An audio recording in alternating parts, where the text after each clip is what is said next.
I tested it this morning, but I must have just missed that. But yeah, it's live now. Okay, it's live. Let me turn on, this meeting is being live. I'm going to hit the record button. I'm going to admit all people in the waiting room. And Lisa, the floor is yours. And Thomas Horn will ring the bell for you. Here we go.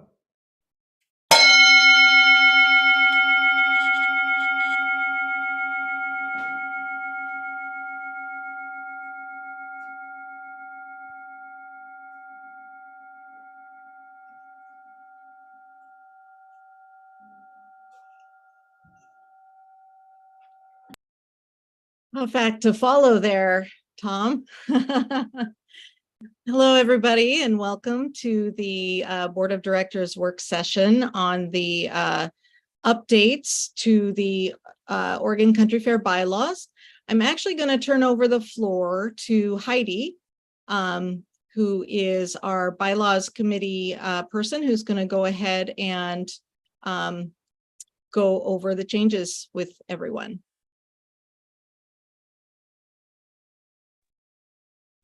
Hi, everybody. Thanks for coming. I'm going to go ahead and share my screen. And then we can look at the document together.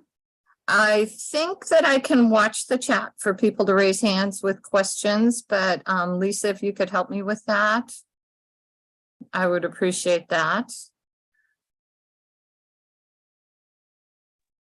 And Heidi, I presume I'll be able to jump in at will pursuant to our previous discussions. Yes.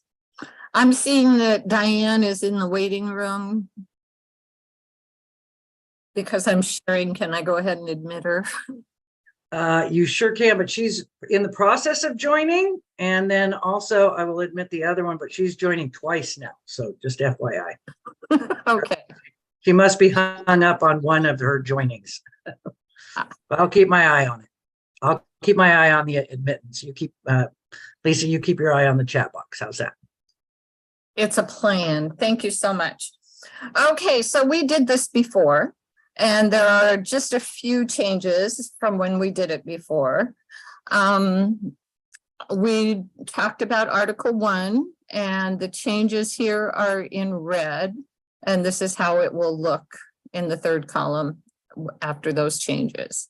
So I'm going to kind of go through it article by article. If anyone has any problem with these changes in Article 1, now's your chance to tell us.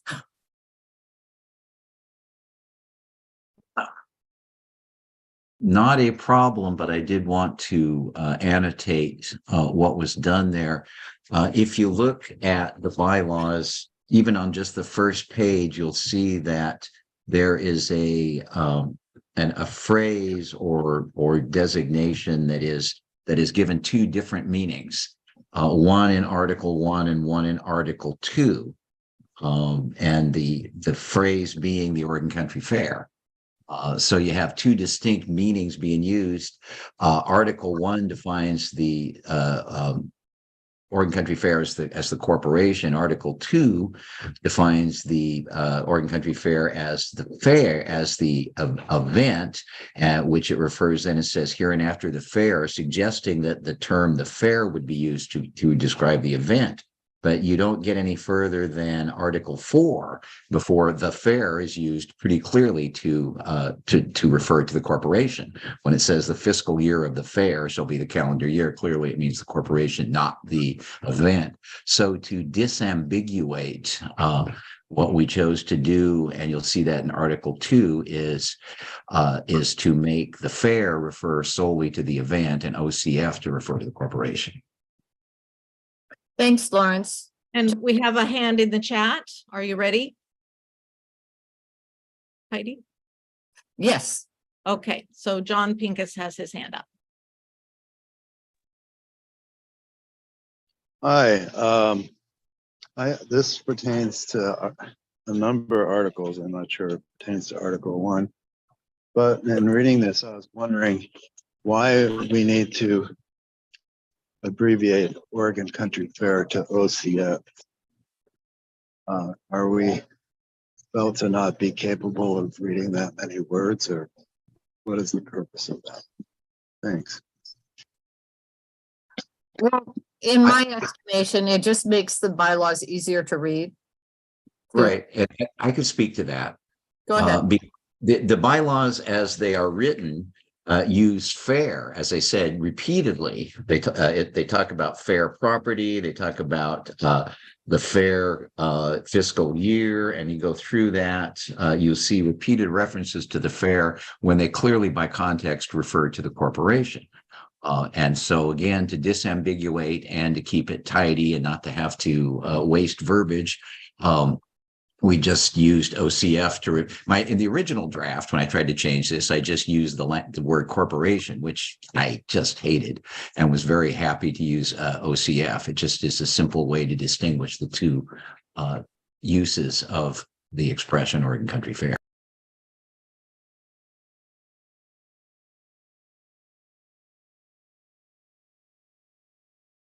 Is there anyone else who has a problem with that? AJ? I don't have a problem. I just am looking for some clarification. When the board asked the bylaws committee to look at updating, was this a part of that process? Was this an extra part that you guys decided to do, or was the board looking for you guys to update the abbreviation of Oregon Country Fair and things like that? Well, delineating between the corporation and the event, we felt was part of the what we were asked to do in updating the bylaws. Right. I would go further just and say that it's a sort of elementary principle of legal draftsmanship that you don't use the same term to mean two different things, and particularly when it's the most important term in the entire document. I see John Alexander's hand up. Hey, folks. Yeah. I know that the last time we had a work session on this, and then maybe when we talked about it, you all had proposed something similar to this. And I think that what you've done here is even clarified it further. So I know this is something that we've talked about and been presented to as a board for that you all were working on this aspect of making this clarification that will then persist throughout the document. So I think I just like to say that I think this was an elegant way of treating it, and even an improvement, if I'm remembering correctly, on what you had proposed the last time we had a work session about this. So I do feel like this is something that we've discussed and we're aware of, and I think it's a nice way that you all have done this to try to keep the bylaws clear and succinct, and us in our language clear and succinct when we're talking about who we are as a corporation versus the event that we love and host.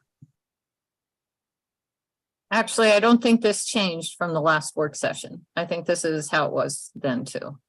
It just looks better with age. Well, then, great job. Way to go. Way to keep it the same. Okay, thank you. Moving on, let's go to Article 2. John Pincus has his hand up again.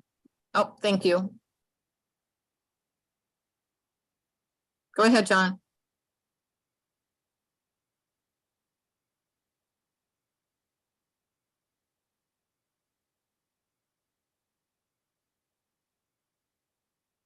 Yeah, just wanted to point out that two other major organizations in Oregon use the term OCF as their identifier. That would be the Oregon Community Foundation and the Oregon Christian Foundation.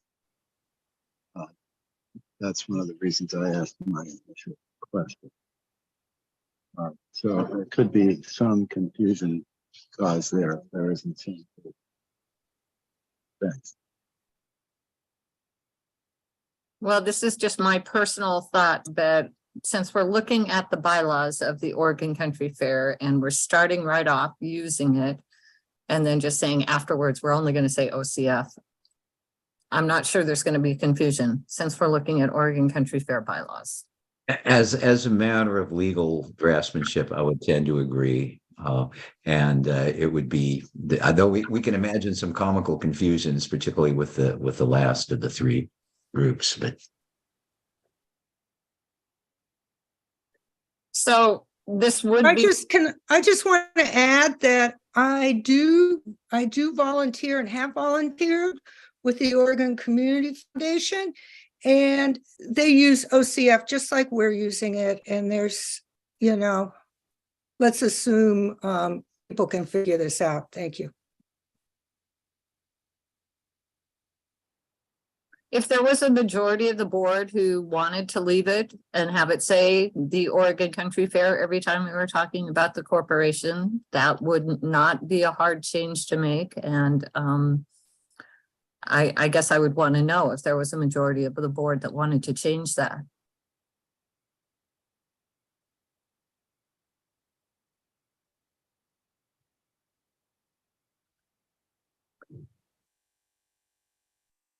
Anne, was that your piece that you wanted to say? Yeah, I have no trouble keeping my OCF separate. Thank you. Okay, let's go ahead and move on to the purpose. This one also has not changed from the last work session, and it was just simply changing corporation to the OCF.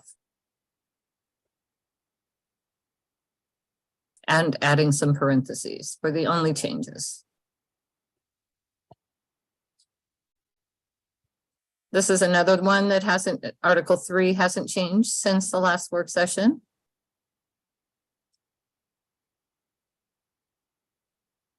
And Article 4 has not changed since the last work session.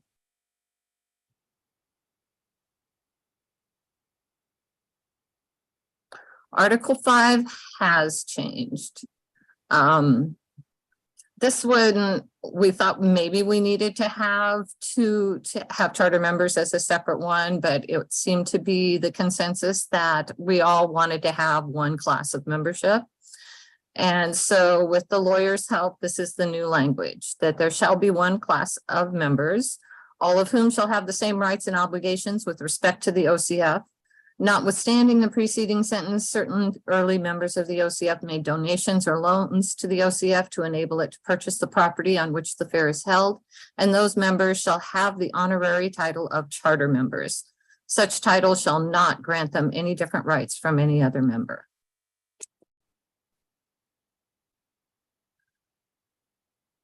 So we're hoping that that solves that problem and yet honors the charter members.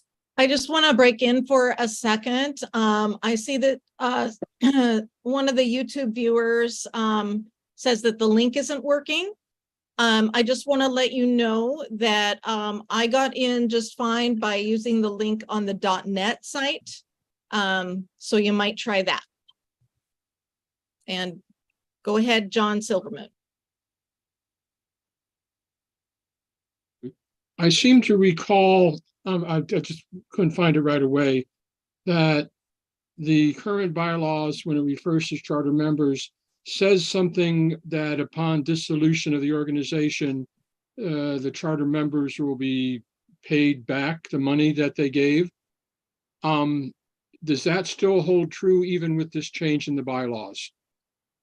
It's addressed later on in the bylaws. Want me to scroll down to where it's addressed now, or are you okay with it just knowing that it is addressed? Yeah, I'll wait to see it when it's addressed. That's fine. But I just remember that, so I just asked. Hillary?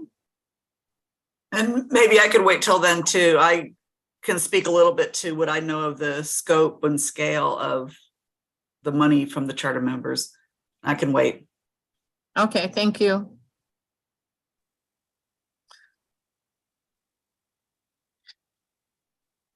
Number 2 in this article, the only changes that we added in accordance with the OCF elders policy, which was a suggestion from the lawyer.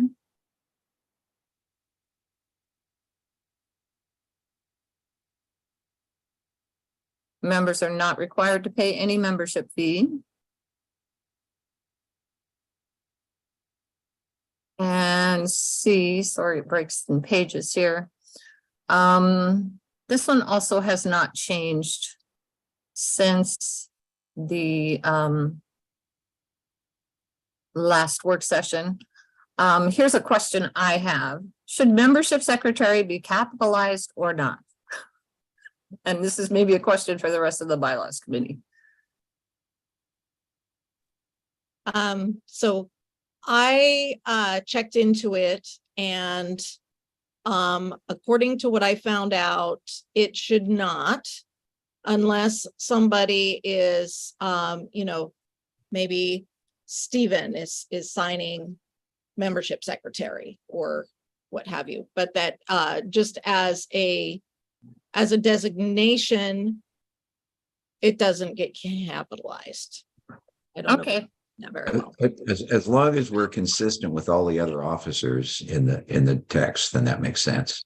Which I Yeah. did go through and check for that, and it should be consistent, but I might have missed one or two. So please, if you see something like that, point it out. anybody, if you see something like that, point it out. I don't know if this matters in the bylaws, but we do have an OCF style guide that Susie sent me a while back. And in our style guide, we actually capitalize the officers' titles at all times. We also capitalize every use of the word board. So I don't know if we want to be consistent with that or not, but there is precedent for capitalizing that at all times. It's my preference stylistically. Could But be- I don't have a say besides my opinion. Wait a minute, which is your preference, to capitalize or not to capitalize? I'm inclined to like it capitalized. That's the way we've done it. And as Stephen points out, that's the style guide. I don't know what additional or collateral authority would move us towards non-capitalization. Okay. I don't think we should spend a lot of time on this now. I looked at the AP style guide. I can So send you it's- the OCF style guide if you like. I would jump in and Okay. just say that makes sense within the context of the AP. And if we already have our own that's separate, that has at least been forwarded to our membership secretary, our current secretary by a professional journalist, that it's worthy of consideration. You'll only ever see it capitalized in the Fair Family News, no matter what the bylaws say. Okay, moving on. I've got my hand up, I think, Oh. or did I not press send? No, it's there. Go ahead, John. Yeah, thanks. I just, because this is a defining document for us, and with new board members coming in and out and things like that, I think that this is a good opportunity to set proper nouns within our organization in line with what our style guide is. So I kind of like the idea of when we're defining something or calling something out as a thing, a noun that is an entity at the fair, that it's good practice for clarity to keep those capitalized here and in the style guide and be consistent here with our style guide. So that's just my 2 cents. Thank you. I'm gonna go ahead and change it here, back to capitals. So now we have to watch for other ones that need to be capitalized. And if there's anyone who doesn't agree with that, now would be a really good time to tell us.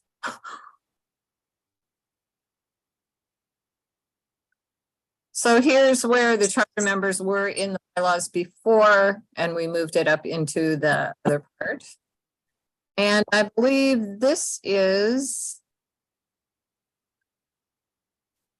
Okay. Since we took that out, we changed this to 3. I don't think this is a change from the last work session. I think that's how it was at the last work session. But number 4, dissolution, does have some additional lawyer language to it.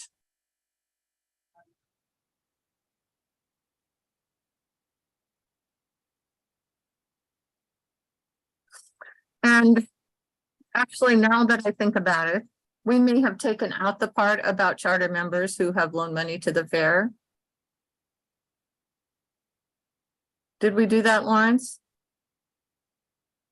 Well, it looks like it. I think what I recall discussing and suggesting was that we simply, and Hillary probably can speak to this in terms of practical implementation, but that we do a call out for that and simply wrap those accounts up. Find anybody who's still got a promissory note, which was part of the deal, and simply pay those off and be done with it within an established period of time.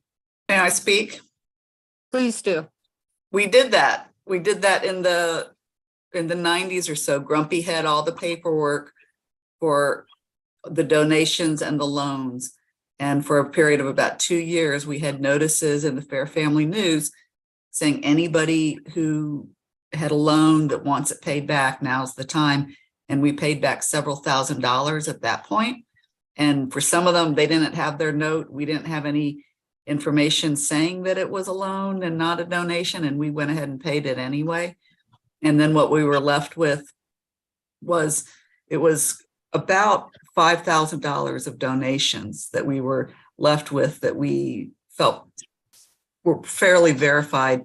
And they were given as restricted to get the land. We got the land that released the restriction, so they no longer show on the books. But as far as I know, all the loans were paid back. And the ones that weren't, they converted into donations. And it's not a huge amount of money. And I don't know what Grumpy did with the paperwork. It would be nice to have it be part of the Fair's permanent records, and maybe he gave it to the archives. But we did make a big effort to get everything paid back. That sounds to me like that language was moot anyway. And I think it's wise for what Hillary just suggested, or to have Hillary memorialize that somewhere so that there's a record, and simply wrap that language right out, which looked like what we did. And if someone came with a promissory note, this would still cover that, I think. John Pincus? Yes, weren't some other conditions part of the charter membership in terms of people's access to their booths or to their booth selection? Is that part of the original? I remember hearing about that. Kind of remember something about that, but if it's not a promissory note, I think Paxton had some recollection on that. Well, and we've got Sandra and Steve Gorham here. They may also have comments on that. Sandra? Yeah, I think that language is still in here. I do remember reading that again. I can't find where it is right now, but I think it is in there later, because that was a question I had and then it was answered. And I think originally when they did do that, there were a couple of other perks that they would get first rights to their booth, that kind of thing, which has been certainly memorialized in the last, I don't know how many years. So I do think that language is still in here, though. I don't. In the bylaws? Yeah. So we may still get to it. Yeah, I think so. Thank you. Grumpy? So I missed a little bit of something, but the original documents I think are in archives now. I have a copy of them. If anybody needs to, I don't have them right this second in my hands, but for the charter members, the originals are in archives. Thank you. Paxton?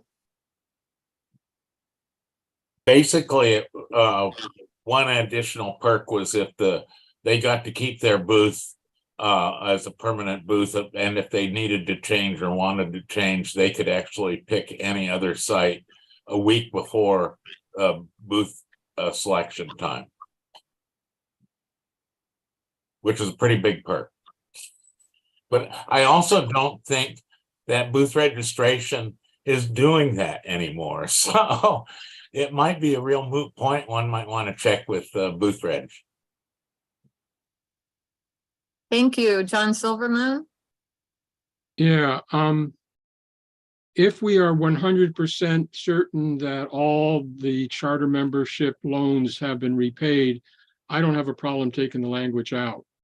But if we're not certain about that, I wonder if taking the language out reduces the protection for people who may still have outstanding loans to be paid. And that's my concern about taking that language out. But like Sandra said, it seems to me too that there is still something in here about it. So let's remember to come back to this if we don't find something as we move through the bylaws. Okay. Lainey?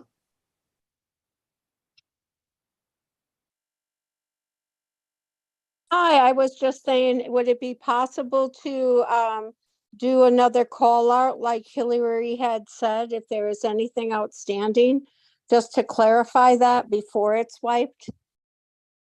It was just a thought. Thank you.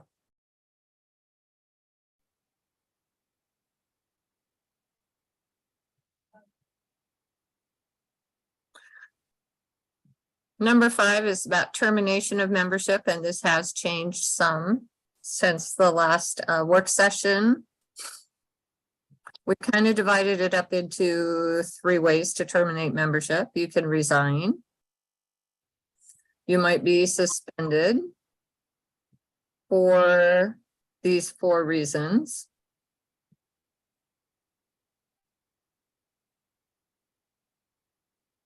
And in the case of suspension or termination, this is the legal notice piece of it that the lawyer gave us the language for.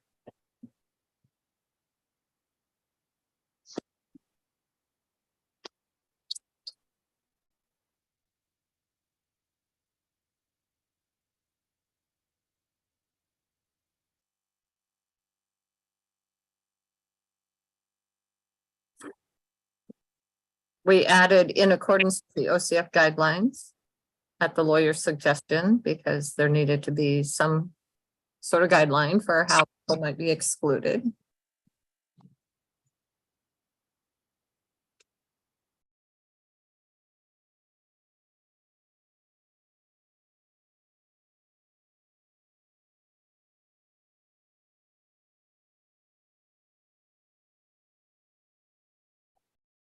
Rights of membership. We changed it from revised statutes to the Nonprofit Corporation Act.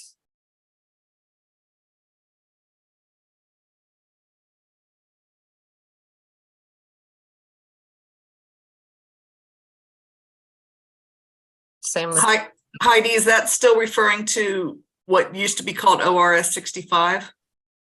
The Nonprofit Corporation Act? yes. Okay.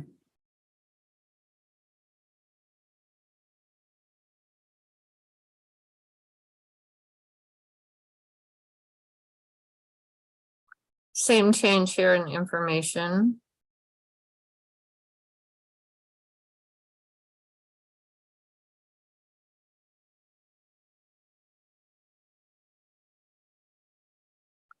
Board actions.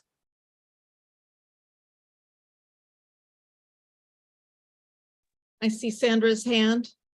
Thank you, Sandra.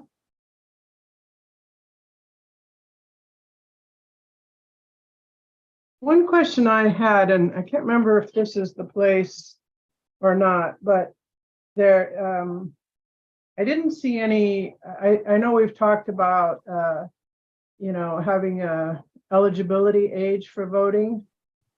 And I don't see any addressing of that issue in here. And I was wondering why you chose not to do that. We did ask the board for guidance on that before, and I personally, I think, and I know Stephen would like to have a definite age. We did do a survey. Elections Committee did a survey a while back, and it was kind of a wash between 16 and 18 as an age. And the place to put that age would be, wouldn't it be up here? In the eligibility and admission. And Yeah. that would be a good place. Oh, okay. I believe that that was outside of the scope of the board charge too, because that's a whole policy change. It's not an update to keep us in line with state statutes or to bring us in, up to speed as far as the internet existing and things like that, which is what we were doing. So that's definitely a question I think that a lot of people have been interested in, but it was sort of outside the scope of what the board asked us to do here.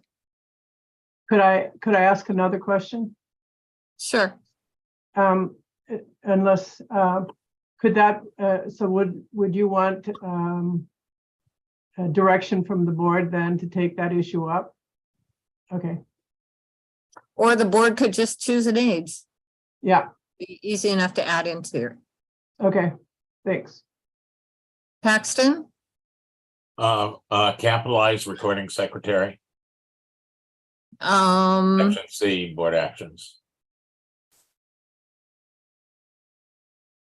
I think we're going to find that the titles are scattered throughout, and maybe what we should do is, now that we know we're going to capitalize them according to the style guide, maybe we should just go through. I don't know if we need to do that here because there's going to be tons of them.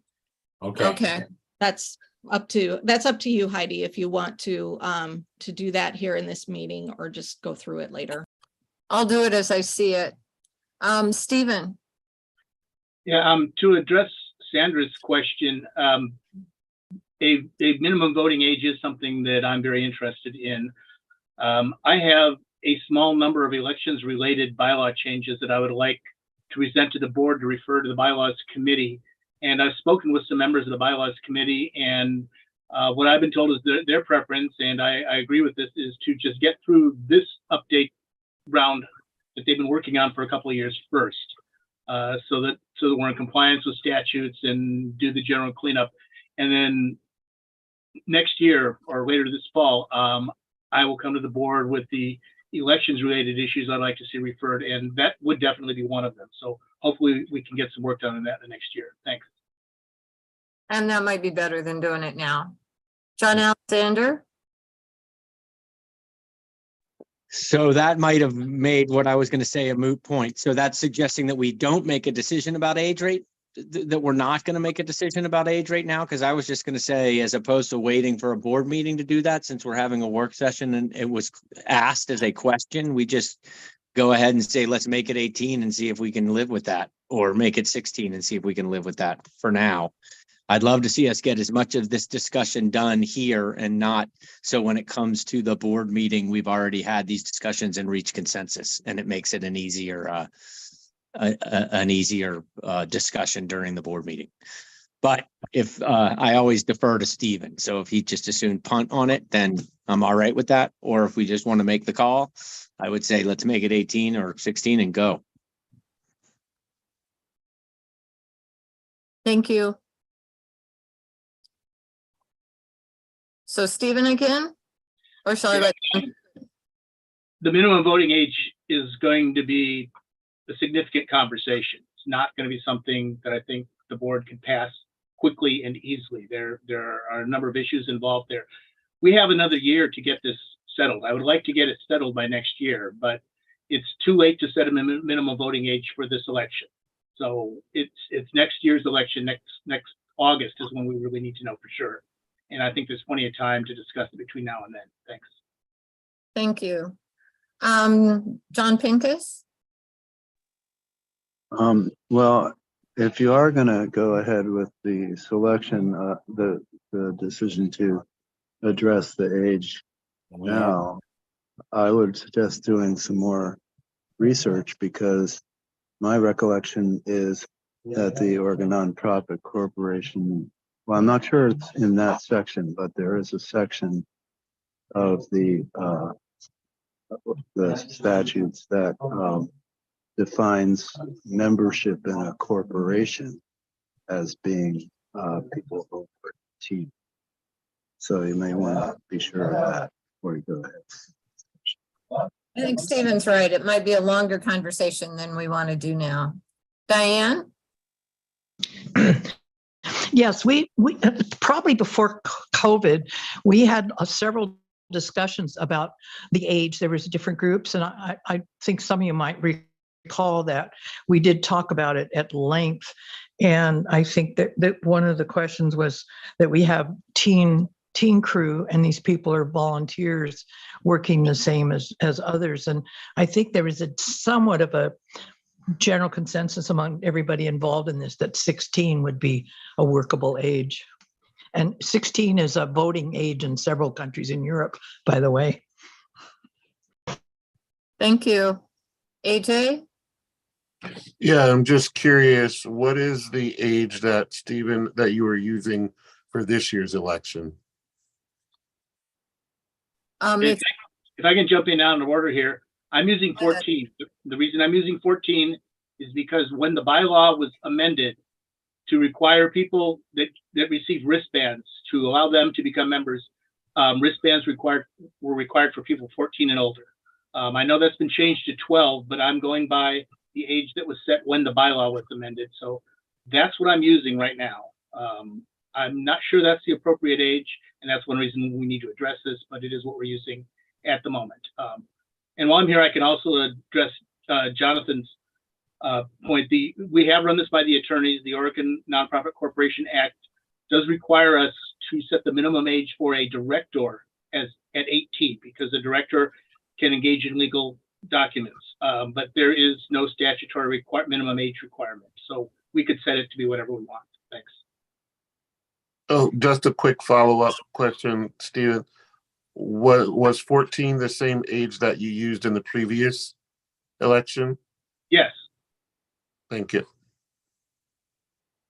And I'd just like to say that of the registered voters, this applies to maybe a dozen, Stephen?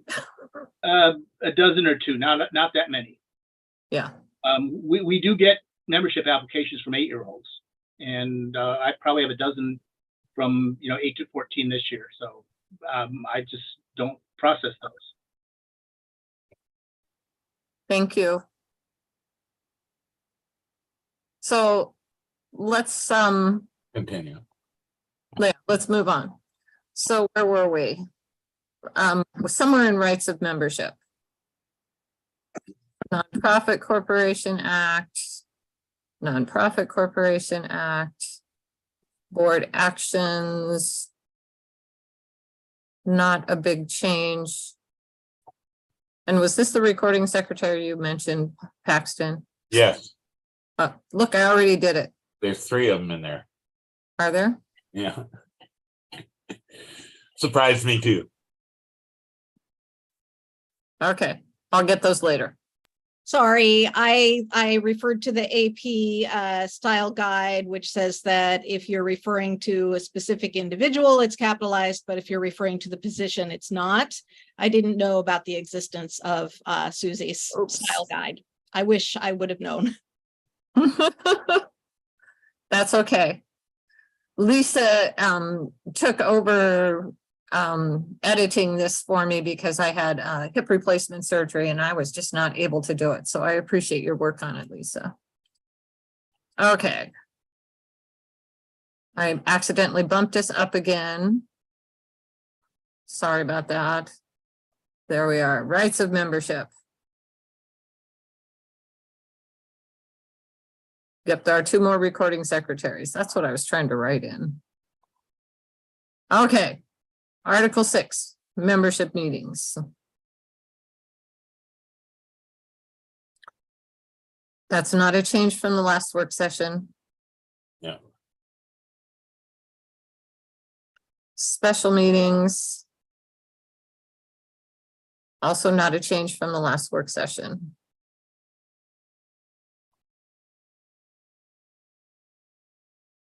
We may have made some change here in the notice piece with lawyer input. I think it was just language, grammar, not substance. Yeah. Notice minor changes that we had before. We did not change the quorum. And again, this was lawyer language about the affirmative vote of a majority of the votes represented and voting.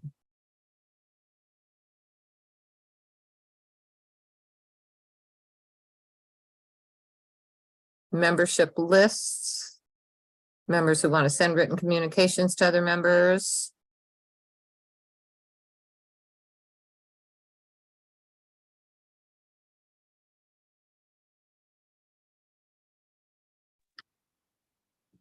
We call them absentee ballots, but the ORS call them proxies. So that's why both language are there. Is that a new hand, AJ, or did I just miss it before? Yes, it's a new hand. Go ahead, AJ. Yes, I was wondering, I didn't see it, why, if there was a reason why it wasn't addressed for the special meeting section, whether that was in person, 200 people in person or online. I know that recently came up, and I was wondering if, did I just miss it, or if you guys didn't address it in this document? Was that the quorum part? Yes.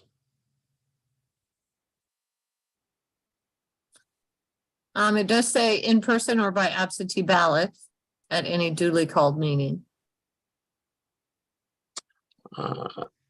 Okay, I'm specifically trying to address the actual meeting when the voting takes place.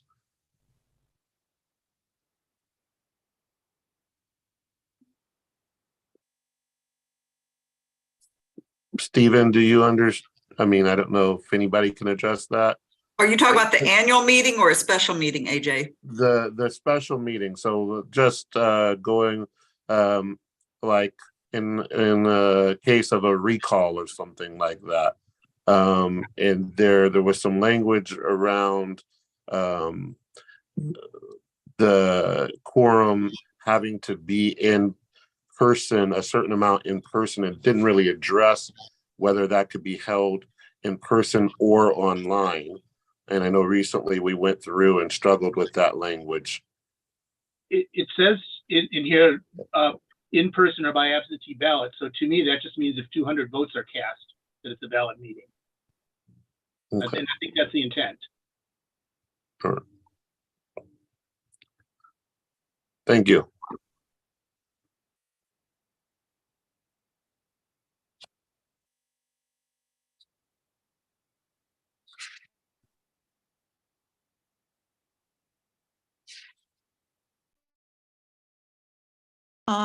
Oh, hand down. Okay, so this is all about proxies. And what revokes them, just making it. And I see John Pincus's hand. Thank you, John. Yeah, this pertains to what AJ was addressing. If Stephen is interpreting it as 200 votes were cast, why not just say that so it's clear instead of having to perhaps repeatedly clarify whether it includes people on? Thank you.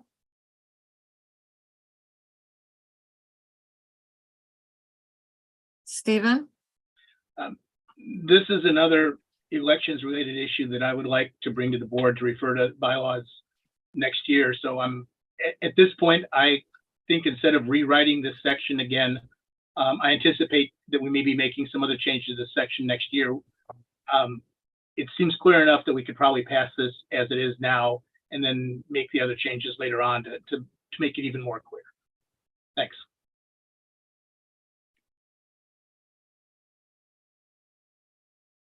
I'm not sure if this is something that came up at the other work session, but the bylaws did say they may appoint an elections committee, and they have appointed an election committee, and they shall. We just changed the may to shall.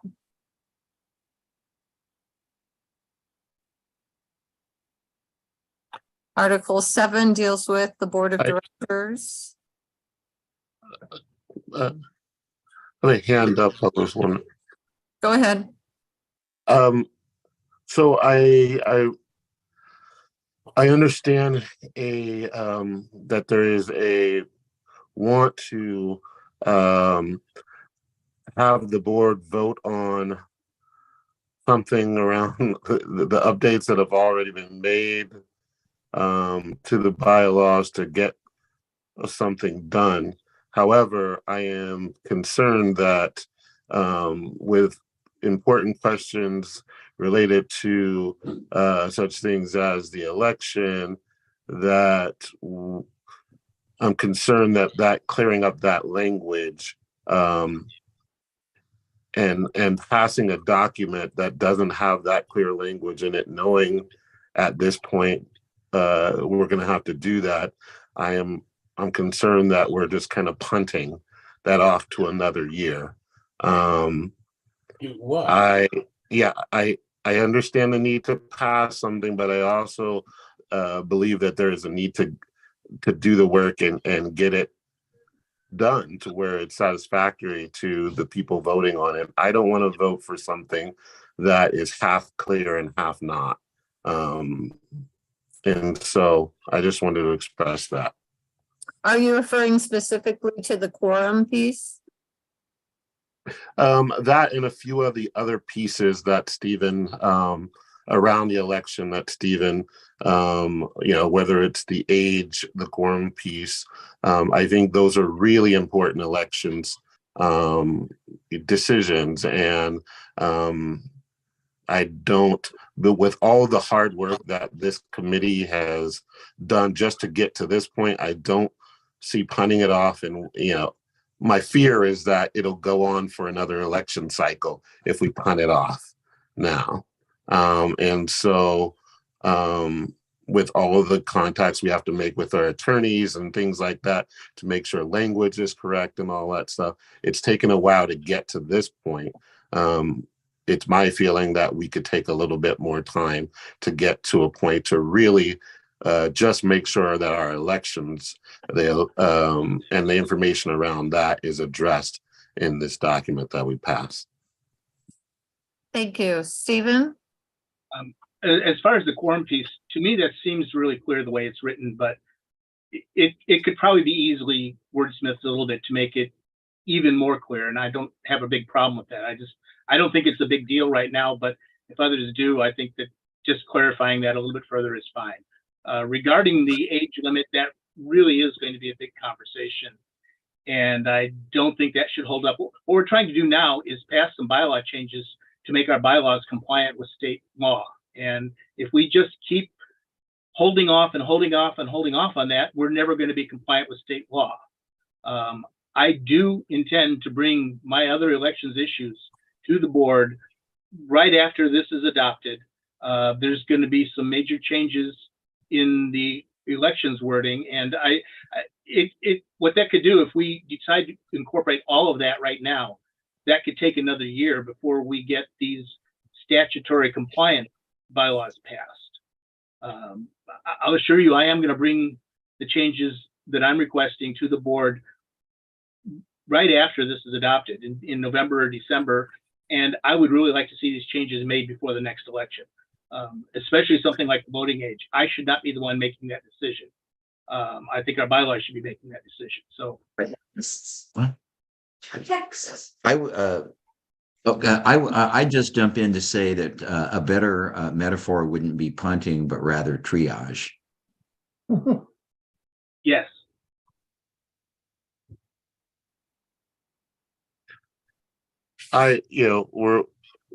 We're changing certain language, having to do with the corporation and trying to be update so we're in line with the state statutes and everything. What is more important than how we elect our board of directors? That is a significant piece. And so I would understand if it was something that was insignificant or that that did not have such a big that didn't matter, I guess, in the long run. But this has to do with our elections, and part of this is not having decisions like this, like Stephen said, be left in the hands of one individual to make decisions about our corporation, about our organization, and how we vote in our board of directors. I think it's important that we think about that. We've made changes in here that around charter members and things like that that have been there for years and years and don't really have an effect on right now.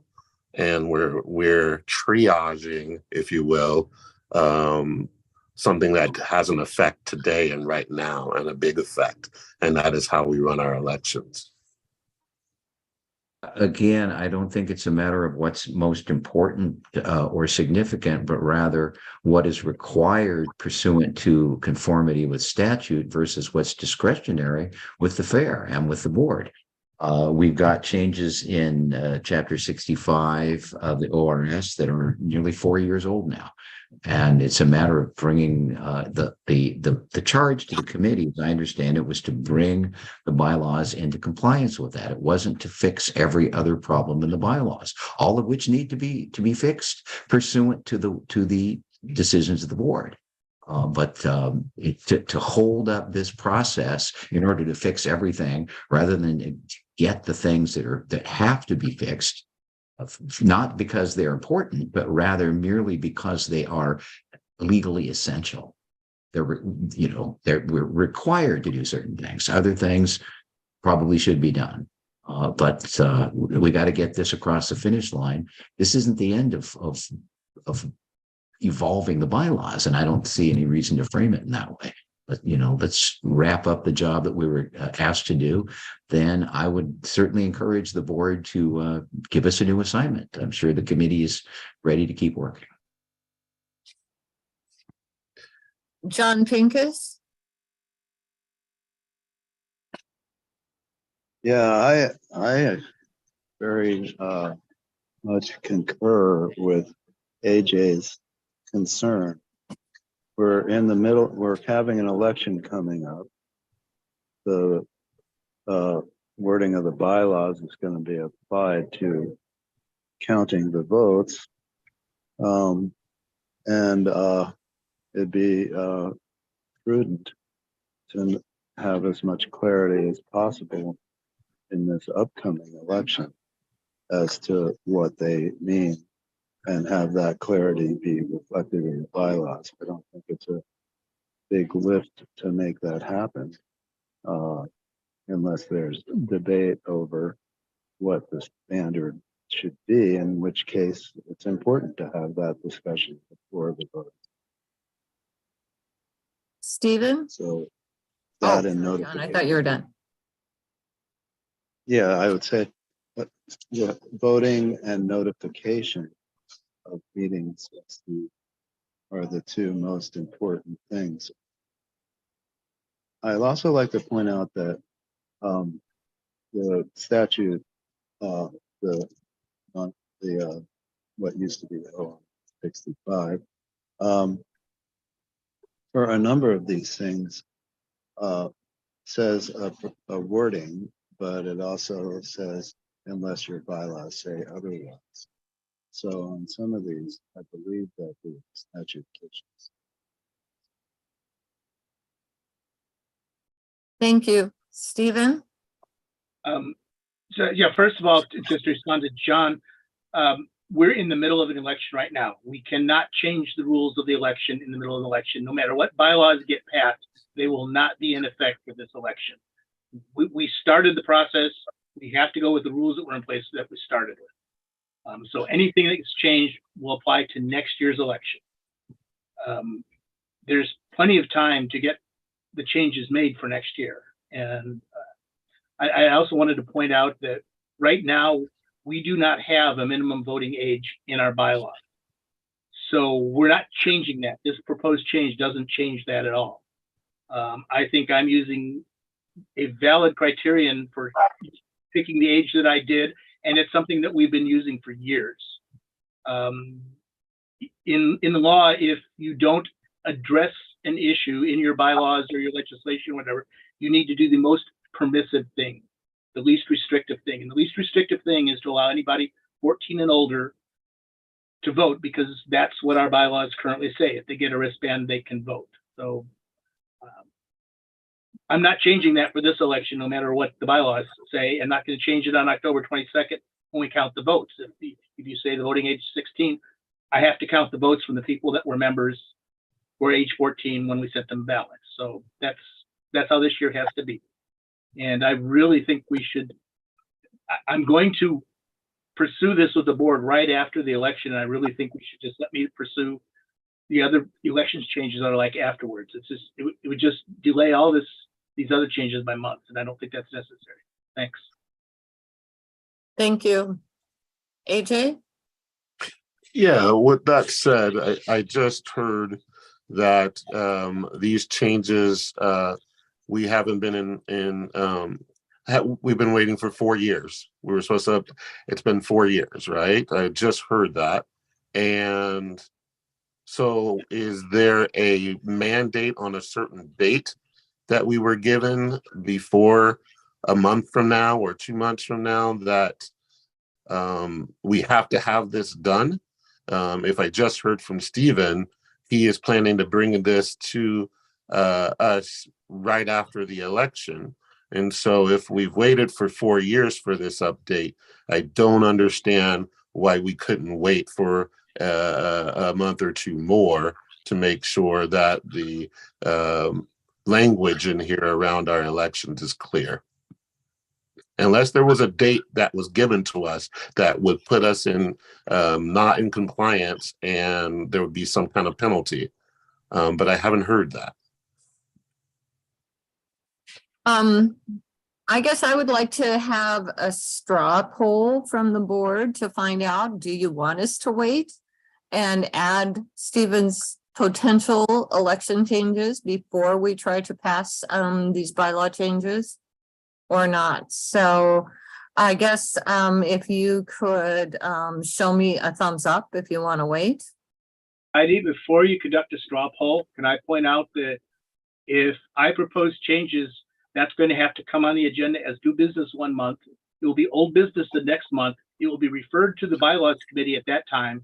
The bylaws committee will take a month or two to craft some language, run it past the attorneys, bring it back to the board as new business, and then it will have to be old business again. This is a 7 or 8 month process. This is not a couple of months to make these changes. So just keep that in mind when you conduct the straw poll. Thanks.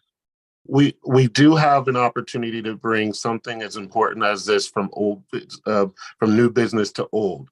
So in that process that you just explained, that could potentially move this from what you said is an 8 month period of time to a 3 or 4 month period of time.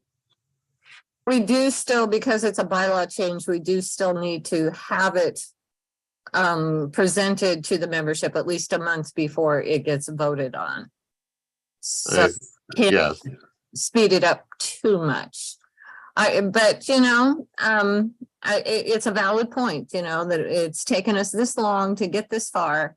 And if it takes us another 6 months, you know, I guess it wouldn't make that much difference. In my not so humble opinion. But let's just see a thumbs up if you want to, if you're thinking it would be better to wait and make more changes before we try to pass these.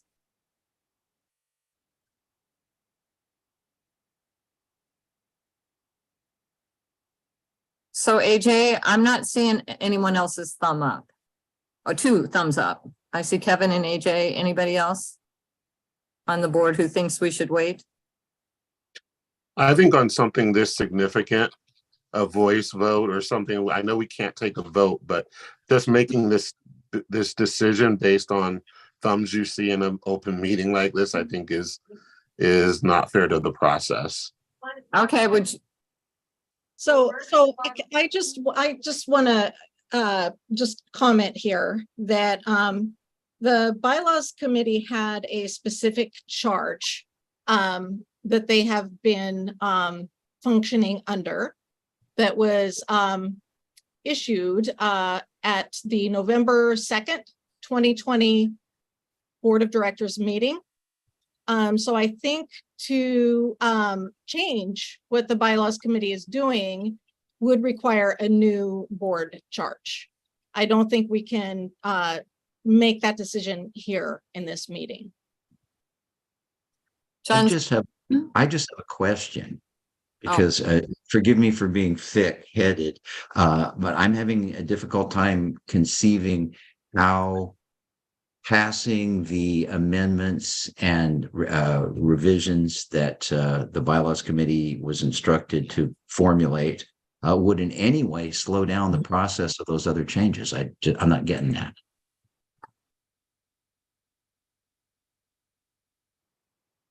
I lost track of the hands in the chat. I think that Stephen had his hand up after me. I think it is John Silvermoon. You know, I share some of Lisa's concern. I think if this does not come, if we don't try to finish this review tonight, I mean, this is on the agenda for the next board meeting. To have it not be on the agenda for the board meeting is a decision, and we said we don't make decisions at this meeting. If AJ or Kevin or anybody else wants to postpone action on this and send it back to the committee, that should be a motion made to amend the motion that's going to be before the board to approve it. That's not a decision we should be making tonight. I think that's a violation of our process to do so, since we said we do not make decisions at the work sessions. Thank you. John Pincus. Well, I think it's true that, or correct, that you don't make decisions at the work sessions, but you're having this work session so that board members and presumably members can input into the wording that you'll be voting on at the next board meeting. So it doesn't seem logical to me that suggestions or concerns about the wording can't be addressed at the next board. Some of the things we've been talking about probably only require 2 or 3 words to clarify the meaning. So I can't see why they wouldn't be to be that. Thanks. Thank you. So I want to remind you that the age limit has been a question for a long time that has seemed to be difficult to come to a conclusion on or some kind of consensus on. And so that could take a while to decide. Let's see, Stephen, I think. Yeah, and I just want to state what I think should be the obvious. Even if you wanted to start incorporating some of these other changes into this current bylaw revamp, I'm not going to be able to start working on my proposed changes until at least October 23rd. I'm kind of busy with something else between now and then. So my hope was to get something on the agenda in December to get the process started. That's my goal. Thanks. Thank you, Kevin. Thanks, everybody. Yeah, this is I was just curious. My perspective was just I wasn't sure if it was just creating double work, as far as like we pass these and you have to go right back into them. And so if it makes sense to just pass these and go to the next thing to do it, then I guess that's fine. But that's how I was seeing it. I just thought that maybe it was a double work thing. And since there wasn't a time constraint, then maybe do it all at the same time. But I appreciate John Silvermoon's ideas on process and things like that. And so that makes sense. Don't worry, folks, not a hill on the down. So thanks. John Alexander?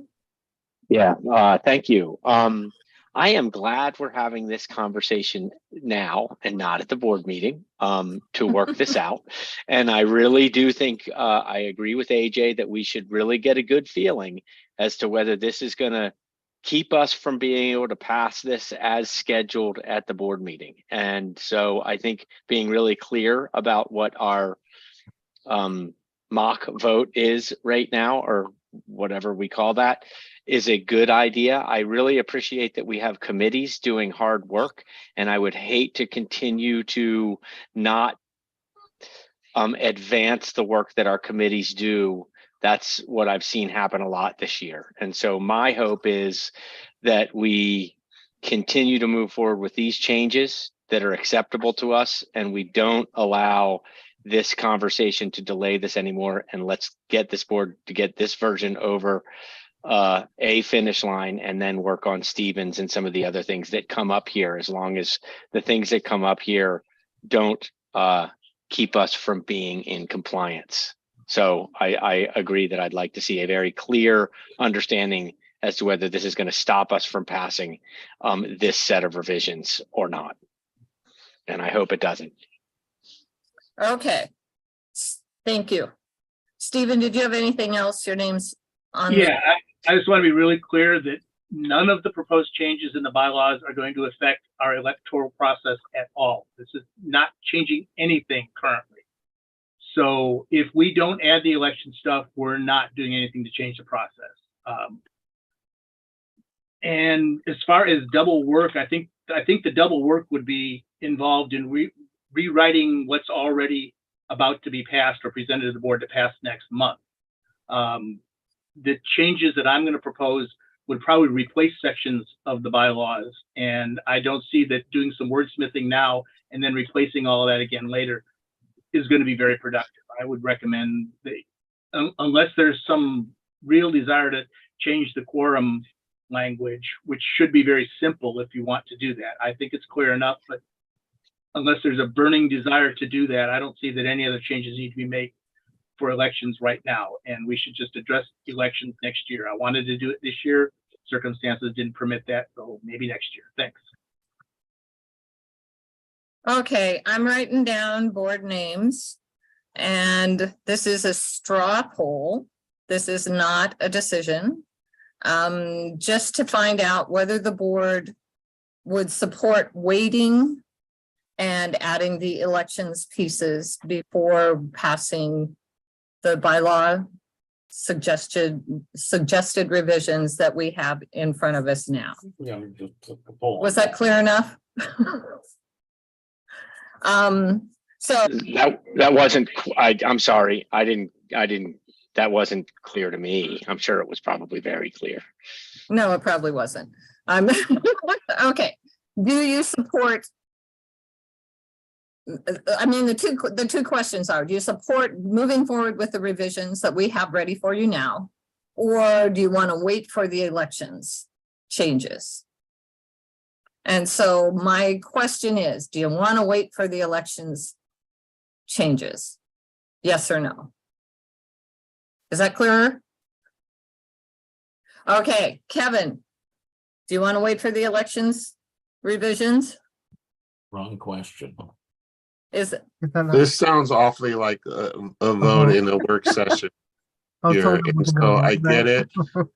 I get it, but like I think I would agree with what was said earlier, that if we want this to postpone, the right place to do this is in a board meeting, making a friendly amendment or amendment to a motion in a board meeting. I think this right here puts this work session in a different place if we start taking polls like this. So I would much rather wait until we get to the board meeting and somebody could propose an amendment or a friendly amendment to decide this. Okay. Then I'm going to go back to sharing my screen. and we will finish up what we were looking at. I've got a hand. I'm sorry. Me Go too. ahead. I'm not sorry. Paxton and Try not John to use sorry. Okay, I think Paxton is before you, Okay. John. Go ahead, Paxton. Actually, I think they're one, they're 2 or 3 times. And Uh, before you. This would not affect elections at all. This is the end of a project. I would like to see us get to the end of the project. And to me, it just delays it if we continue on. We've done a job here, and I think we've got a good product. The time for working on the wordsmithing was the previous work session, which we had, and that's when we got a lot of wordsmithing done. Then this has gone through the lawyers, and we're at the way this stands, it's been kind of approved by the lawyers and kind of ready to go. And I would love to see us just do this and get it done, please. I'm ready to vote for it. Thank you. Thank you. Sandra? Yeah, I understand wanting to get everything done at once, but sometimes I do think incremental is the way to go. And I think in this case, getting into compliance gives us a good base for whatever work needs to be done going forward. And I'm really curious to see what other kinds of things Stephen wants to include in the elections package, and using that as another incremental unit. In this case, I think that makes sense to me.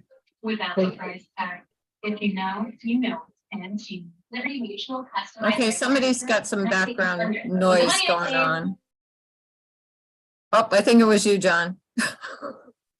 It was. Talk. But now do I have my hand? Am I handed? It's I'm your turn. handed to hand. In kind of agreement with Pax and Sandra, and I understand, AJ, let's not take a vote. I think what I'm hearing is let's continue to move with the charge of this committee. Let's support this committee's work. And it would be good to know, and if we can't know, that's fine. If moving forward with the charge as it is in what we're seeing here, is anybody going to have real heartburn and keep this from moving forward at the next board meeting? In which case, I think we should be prepared for a friendly amendment. But if we're happy, I think the question is, committee's done a great job. Are we happy with what they've done for now, knowing that more is to come? And are we willing to move in that direction? Which I think is what Pax and Sandra are saying. So I'm not looking for a vote. I'm just looking for if we're going to end up with a roadblock at the board meeting, then we should be well aware of that now. Thank you. AJ? Yeah, I think as far as I've heard tonight, I seem to be the only one really wanting to add this information, and either I will be successful with adding a friendly amendment or I won't. But that's the process that's set in front of us. And I will make that decision at the board meeting. I think, collaboration and working and agreement and disagreement is all a part of this process. So I think that's the place to do it. The second part I would say is I've heard a lot tonight of appreciation for the work this committee has done. And I too second that. But I also want to bring to everyone that's here tonight that every committee is important, and the work that every committee does is important. And so I want to make sure that gets spread throughout our community going forward, that when a committee does bring work, that we appreciate it. Doesn't mean we always have to 100% agree with everything, but that doesn't say that we don't appreciate the work and the hours that have gone into bringing something to us. Thank you. Thank you. Kevin? Yeah, I want to 4th, 5th, and 6th, the appreciation for the work the committee's done. And really, when it comes to it, in the spirit of cooperation, I'm definitely, I want everybody, I'm not getting crazy about this or anything like that. I think it's fine to move forward and then keep moving forward. It's just, like I said, I just thought maybe it was a double, triple work thing, and I don't want the committee to have to work even more harder, but I guess really, being on the bylaws committee is its own, different, unique animal. And so I'm really grateful for the folks that tackle that. And I'm sure they're open to the next challenge from Steven. So yeah, I'm fine to pass it and let it go forward. So if everyone is curious, thanks. Thank you, everybody. Sorry for taking us off on a sidetrack. But I think that John's right, that it's better that it was discussed here than at the board meeting. Okay. So the last thing we talked about was this very small change in elections committee, which brings us to Article 7, the Board of Directors. No big changes, especially not since the last work session.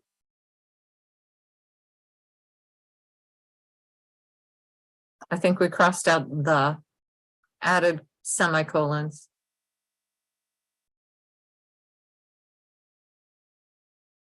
Qualifications, number, elections, terms, votes. This piece of the bylaws had recent changes, you know, in the last couple of years, and like changing to 12 directors. And so there are no changes recommended for this area.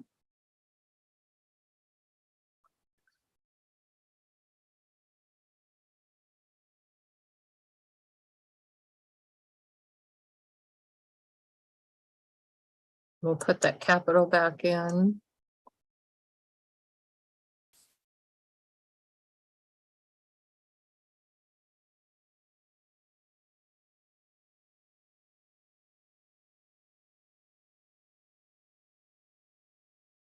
Again, I don't think that any of these are changes from the last work session.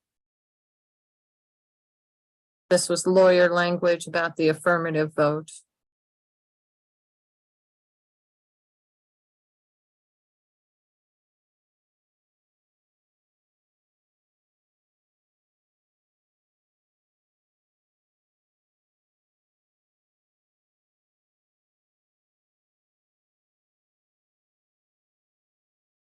Vacancies, another affirmative vote added.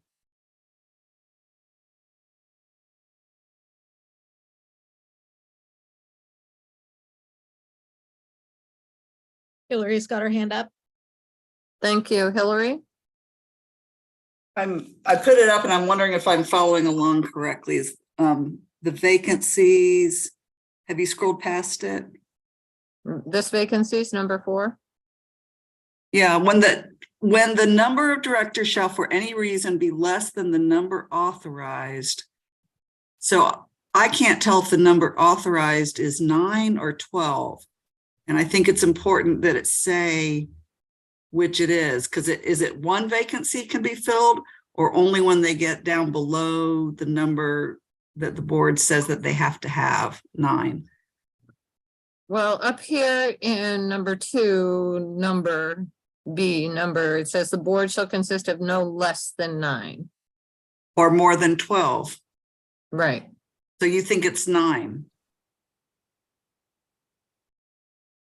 The number authorized, 12 are authorized. I'm not advocating for one or the other, but I'm saying that I think it should say the number instead of just saying the below the number authorized, because I think it's ambiguous. If I could jump in, I think a quick fix that if assuming that this is the intent is to replace the word authorized with required. So I have my hand in the chat box, may I? Go ahead. So I believe there's somewhere in the bylaws that says there needs to be a minimum number of board members for a vote to be held. That's a quorum. Correct. So is this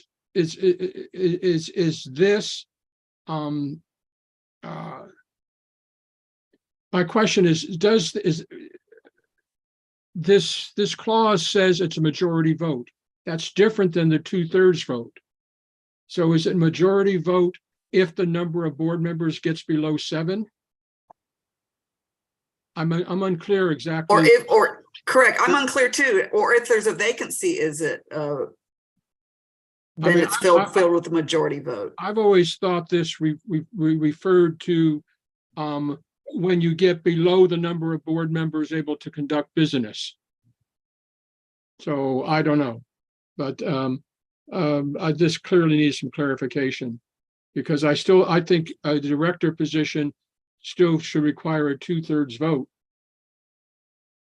and not a majority vote.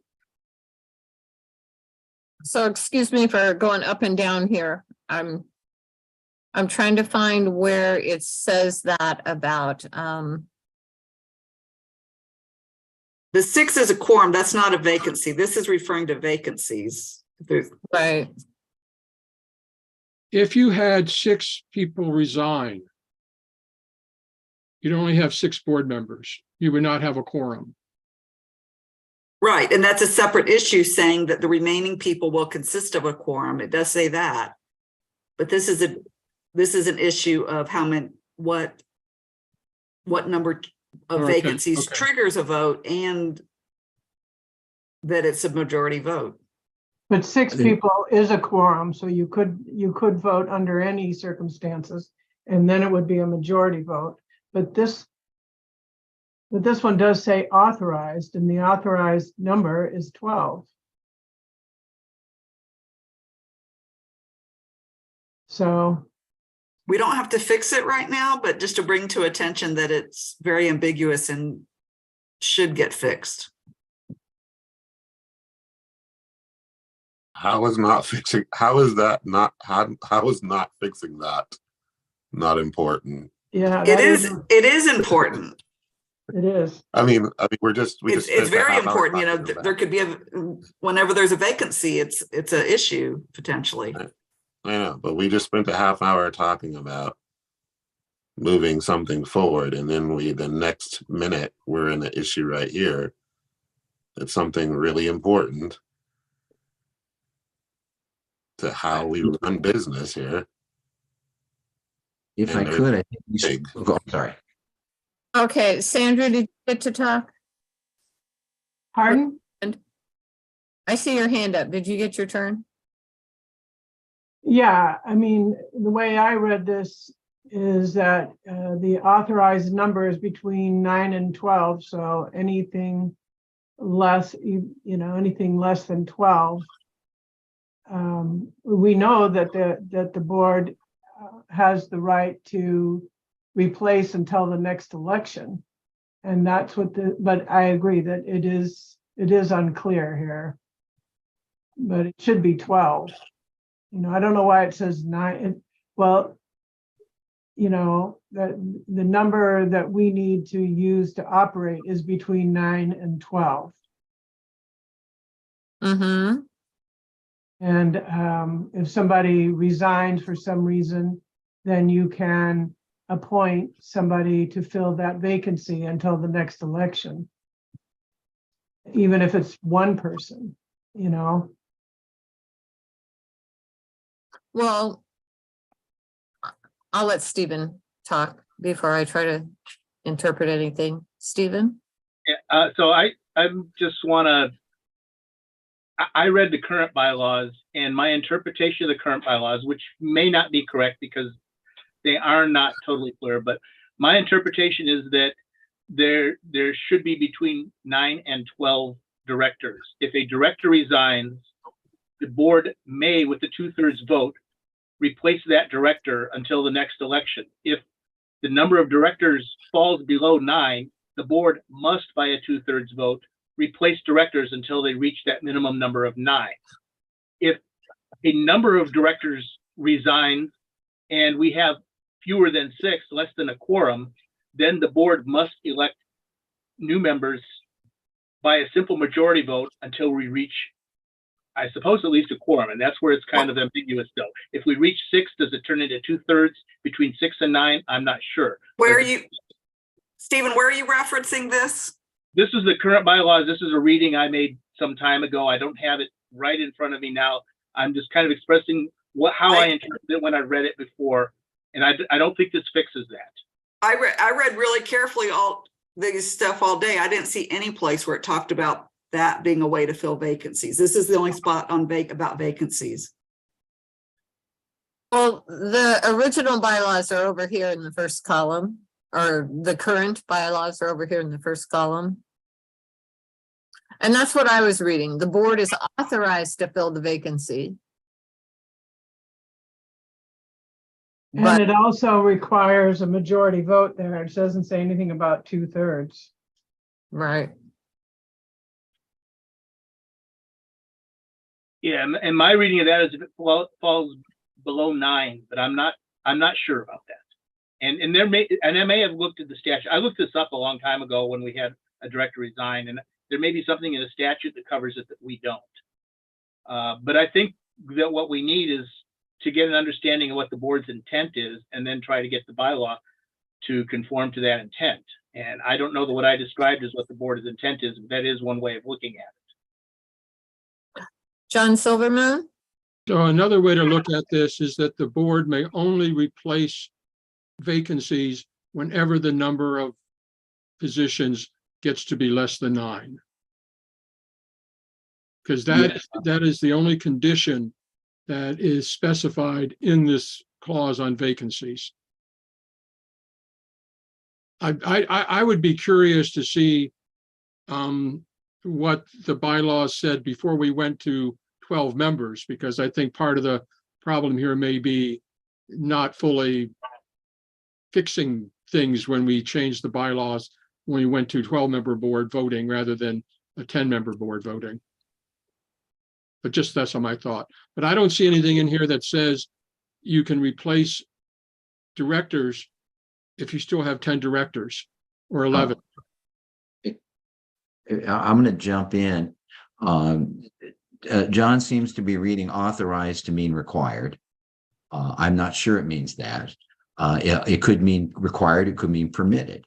And so I think a cleaner system would be one that's, and this, this may require additional work or, come back to the board, but I would suggest, because this is precatory, it says that the board, the vacancies may be filled when the number goes below the number authorized. It would seem to me that the vacancies shall be filled if the number goes below the number required, and that's a different thing. And so it seems to me that that's the language that would best affect both of those contingencies into effect. That the board could replace any that go down, say, if you get down to 11, 10, 9, you get down to 8, then you have to replace at least one. That would be, I think, the cleanest way to do it. Thank you. John Alexander? So, yeah, I think that we've got no business electing our own members unless we are below the required. But then I would ask Lawrence if we could just say 9 instead of even mess with the word required or authorized. If we go below 9, the board needs to and must add it back up to 9. Well, for what my opinion is worth, it's really up to the board. But I would say I would agree with John Alexander's sentiment on that. That it would be better to avoid, board internal elections of that sort. If you can get along, if you can limp along with 9, great. But certainly there has to be a provision to replace when you get below 9. So I'd recommend that we get rid of all these words and just use the number below, or the words, but if we get below 9, we bring us back up to 9. I think you can do that by changing authorized to required. And, and you can make it 9, you can put 9 if you have to there, and then change may be filled to shall be filled.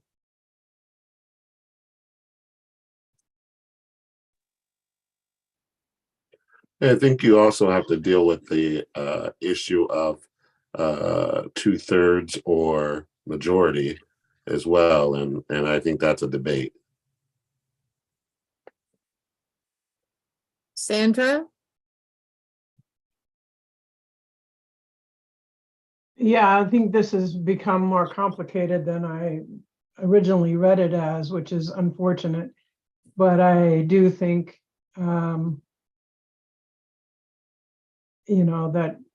that makes sense, what LT is saying there, and John. But I do think I would like to see it stay a majority of the board. I mean, and it is it's making it, and it is clear till that the position is filled at the next election, which could be a matter of a few months. So it isn't really a high stakes decision there.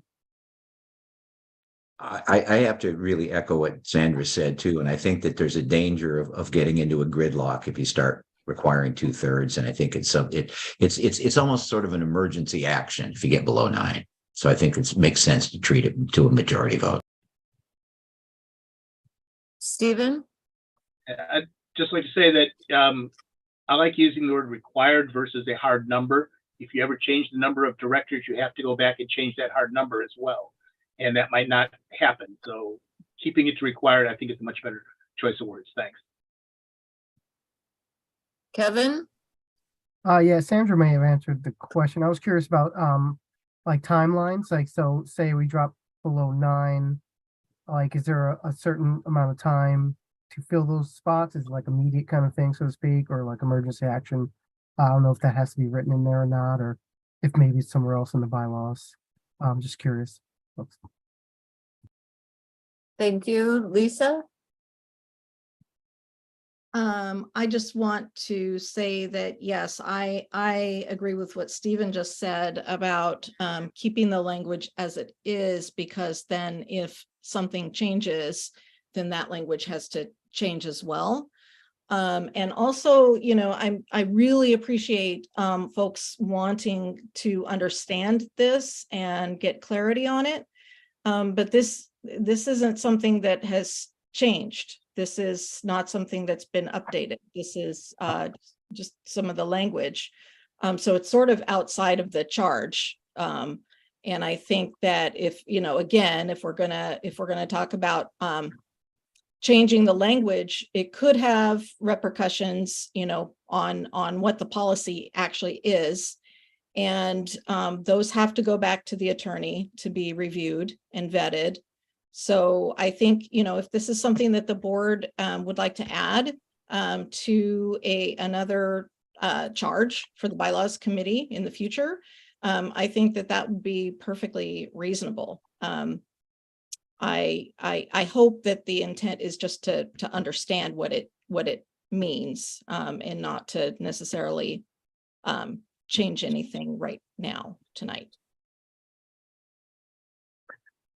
The lawyer did give this a close read, and her one change was the affirmative vote piece. I hope everybody got their chance to talk. I don't think we missed anybody. Sandra got her hand up again. Well, I would be curious as to the attorney's interpretation of what that section meant, because it's in the eye of the beholder. When I originally read it, you know, I read it to be anywhere between 9 and 12 people would trigger this clause, and you could replace that director, in which case it would be perfectly valid the way it is. Now, if it's going to be that you have to wait until 9, and then that's the only time that this clause is triggered, then it is a completely different meaning. And so I do think that needs to be understood. You know, I think that it does make sense to me the way it's written, but apparently there's a lot of people here who don't understand it in the same way. And should this ever happen, then I think we need to be clear about what steps we're able to take. Agreed. So it might be interesting just to ask the attorney, maybe, you know, that would be, I don't know how complicated that is, you know, at all. I mean, a lot of times you can just ask them on the phone, you already read this, you approved it, what was your interpretation of that? And then we would know. Or I don't know what your process is there, but I do think that that's kind of a big deal. Thank you. AJ? Yeah, unlike my previous argument of why we should give this more time. This is one where there was actually, no matter how small, there was a language change. And the attorney did look at this section, so I think it behoves us to really make it clear, especially if we're going to make a change at all. Clarify so that we all are on the same page as what it means. Yeah. Jonathan Pincus? Yeah, again, this is an example of the question of what the purpose of this work session is. You have something here that could cause some real confusion at a time of what could be kind of a crisis moment if you have that many vacancies on the board for some reason. And you're displaying the language here, and there's a bunch of questions about it. But if the purpose of this special work session is simply to approve what the committee's already done and move it along, then why are you even having the session? These are important questions that have to do with the state of the corporation and its how solid things are at what might be fragile moments. So, you know, my view of open work sessions is that they're for people to give input, and if that input has a meaning to enough board members to address that for adopting things that have a bunch of questions. Thanks. Thank you. Lisa? Yeah, so ORS 65.307, referring to the number of directors, states that the bylaws can establish a variable range for the size of the board of directors by fixing a minimum and maximum number of directors. If a variable range is established, the number of directors may be fixed or changed periodically within the minimum and maximum by the members or the board of directors.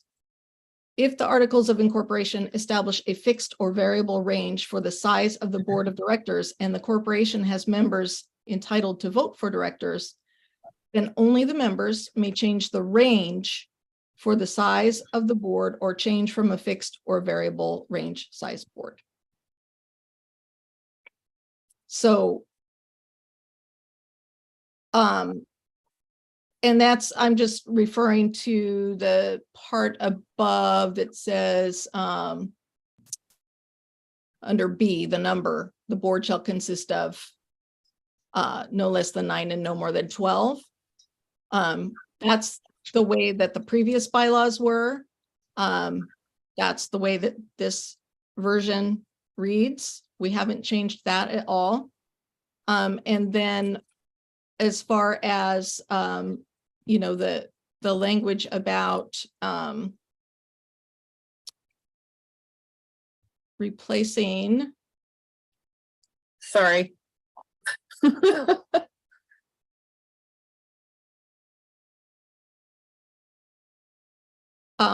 It says,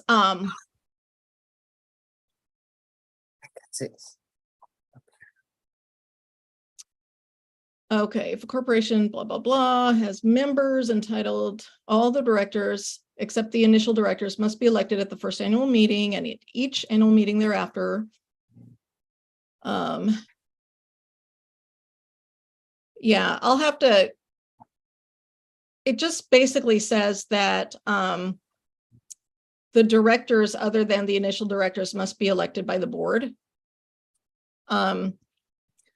And again, you know, this was looked over by the attorney and she didn't see any, you know, anything that needed to be addressed. And she was really good about pointing things out to us that were unclear to her. So I don't think it would really hurt anything to maybe ask her for some clarification on it. But I don't think that this is something that should hold up the process. Thank you, John Alexander. Yeah, I'm assuming somebody's looked at the Articles of Incorporation and it says 9 to 12 as well. Question number one. Question number two, I guess is this says to me that if we go below 12, the board could add members. But then Lawrence clarified a couple changes to this that would limit us to only adding members if we went below 9. I was going to jump in on that if I could. It seems to me, and this, I think it makes sense to run it by the attorney, would be one option obviously is leave like it is. Another option is to make it only the mandatory language, which is the number required and shall be filled. The third is to include both. And to say, you know, whenever the number of directors shall be less than the number authorized, the vacancies may be filled. And then when the number for any reason is less than the number required, the vacancies shall be filled. Mm-hmm. I think I would run that language by the lawyer and see if it works, because it seems to me that really makes it clear what you're talking about. And it seems to me it makes sense for the board. It wouldn't reduce the authority that you all have under this language. It simply gives you a mandate where you've got to take care of it if you ever get below the requirement. And it doesn't limit you to only acting in the mandated fashion. It gives you an option when you're talking about somewhere between 9 and 12. Yeah. So can I reply to that? Yeah. I guess what I'm asking the board is, I don't think I think all we want to do is mandate ourselves to fix the problem when we're in crisis, as opposed to put ourselves in a crisis because somebody wants to add a board member if we've only got 10 or 11. So while I like what Lawrence is saying with regards to, you know, having both of them in there, that gets back to the intent of the board. And I personally, and I would ask the board, is our intent to make it flexible or our intent to simply say, the only time we're going to mess with this is if we go below 9? And if so, let's have the bylaws read that and not give us the option to have that conversation if we get to 10 or 11. I would like to add, I was even further confused by what was read. Lisa, I don't understand how that related to what I'm thoroughly confused about how that cleared up this language. But I also think, in Lawrence, what you said, as far as the 3 things, I believe you said that we would need the lawyers to clarify. I think it's also really important that we clarify that language around the 2/3 and the majority as well, because none of it works if that language is not clear.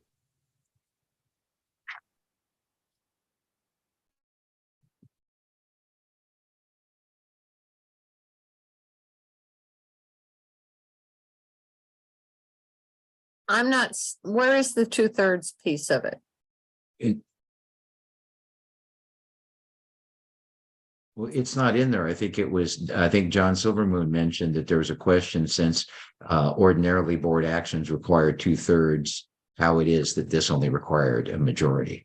So I think there was just a question there as to whether it was a change in the way that the board makes decisions on this particular action.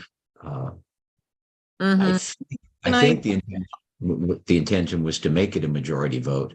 And I thought that, you know, I have no idea what the reasoning was, but I gave my own thought, which is, in that kind of a situation, you need the ability to make sure that you get to a decision, and that you're going to get there more certainly by majority than by 2/3. Yeah, what I was just saying was that could be clarified in here, so a director doesn't have any, a misunderstanding about that. It's actually required in the ORS statutes under ORS 65.334.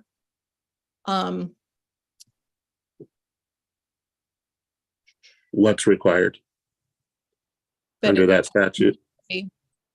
If the directors remaining in office constitute fewer than a quorum of the board of directors, the board of directors may fill the vacancy by the affirmative vote of a majority of all the directors remaining in office. That's the statutory language. A majority has its ordinary meaning. But that's, if, that has to do with a quorum though. Well, and our quorum is, No, it has to do with vacancy. That's the title of that section. ORS 65334, vacancy on board. but it says if it's below a quorum. Could you read that again? Language is in this as well. If you'll see it somewhere in there, because the problem would be if you go below a quorum in terms of the remaining directors, then if you didn't permit a less than quorum to vote, you would be frozen. You couldn't solve the problem. Yeah. So would it hurt to have just that basic language in our bylaws, right? In this section where we're clarifying all of this stuff, it doesn't make sense to me to not have that clarified in this section with that. I understand what you're saying, but it seems simple for making the changes to clarify this, to add that. The language comes straight out of the statute. Okay, we've got about 10 more minutes before 9 o'clock. And so I think we can ask for clarification on this. And when we get it, we can email it to you. Let's go ahead. We're almost to the end and I'd like to get through it. And so committees, since the board doesn't do coordinators anymore, we took coordinators out. I don't think that's a change from the last work session about committees and about lead professional. This is about board meetings. Well, just one thing back, if we roll back just a second, there's just a grammatical issue there. When we changed the committee function to committee functions, we should have taken the definite article out. The committee function is properly, committee functions are properly, the committee functions are properly performed isn't really proper So we grammar. take the out. Ensuring that committee functions are properly performed. It's just more standard English. Okay.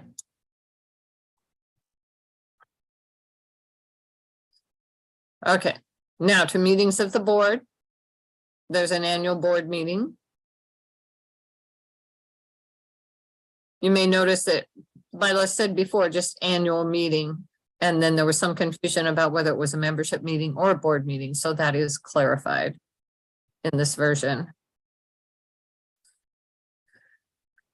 And that's about calling the meeting, purpose of the meeting, regular business meetings, special meetings of the board as provided in section 4, which is coming up.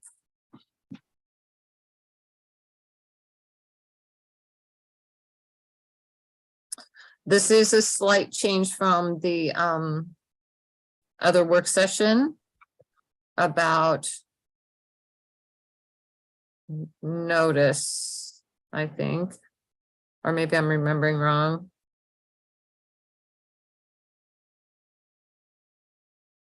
No, it is more language out of the ORSs.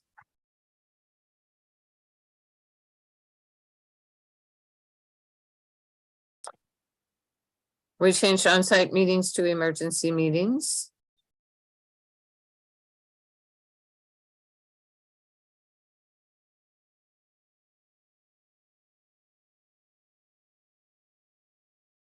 And I don't think this is much of a change from the last work session because when the bylaws were written, more board members were coordinators and might be at the fair and on-site meetings might be needed, but it is not as necessary now.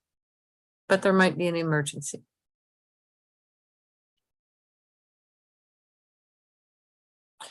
I suppose that provision predates the existence of bums and a lot of other operational differences in the way the board works as well. Totally. Here's the core piece. A majority of the number of directors in office immediately before a board meeting begins, but in any case, no fewer than 6 shall constitute a quorum.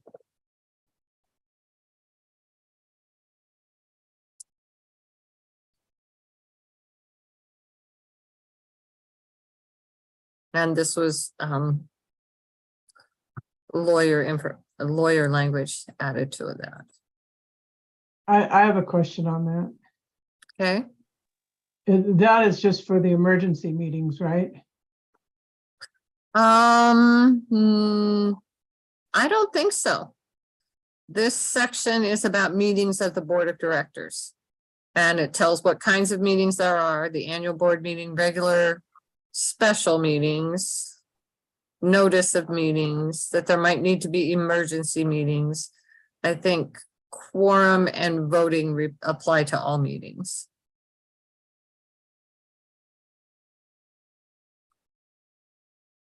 Well, this is a different definition of quorum than we've used. A majority of the directors in office immediately before a board meeting begins. Well, it's additional language recommended by the lawyer. This is the original over here, a majority of directors, but in no case fewer than 6. I understand it to mean that if one or more directors resign in the middle of a meeting, that won't blow up the quorum necessarily. John Pincus? I'll pass on my question. Thank you.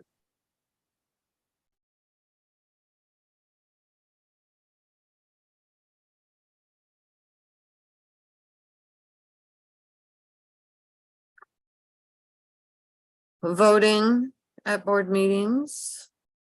Again, the affirmative vote piece was added.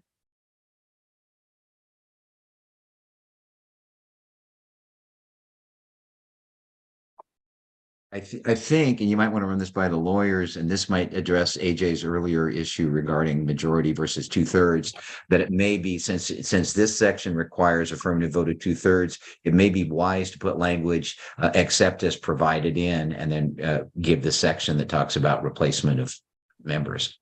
That might clarify.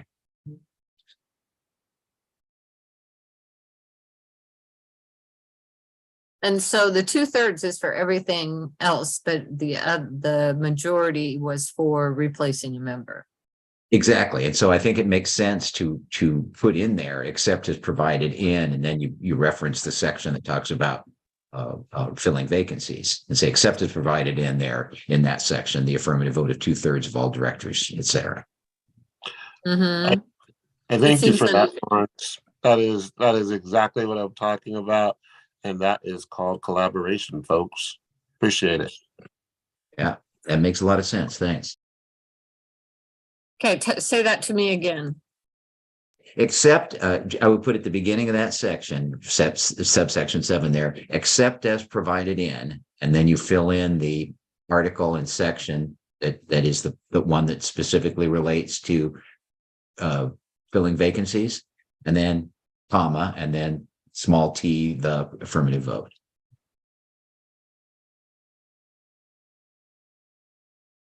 That's my reminder thing. Yeah, just there you go. Okay. Policy of decision-making did not change. Conflict of interest is taken care of later. And it hasn't changed since the last work session. This is the officers piece,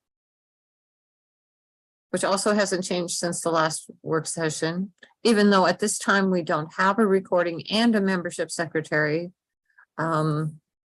It's, again, personal opinion. I still think it's important that those two pieces get designated if you ever hope to have 2 secretaries again.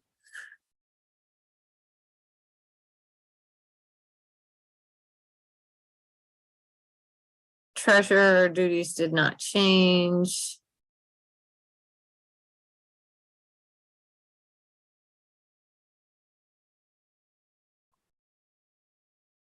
Only change here was, it only said death before resignation or removal have been added.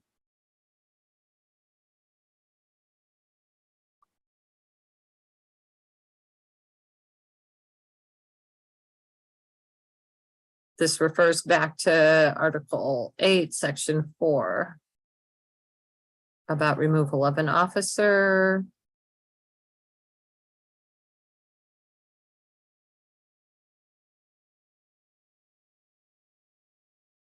This transactions with directors or officers covers the conflict of interest piece, and most of this language came from the lawyer. There were some clarifications here, and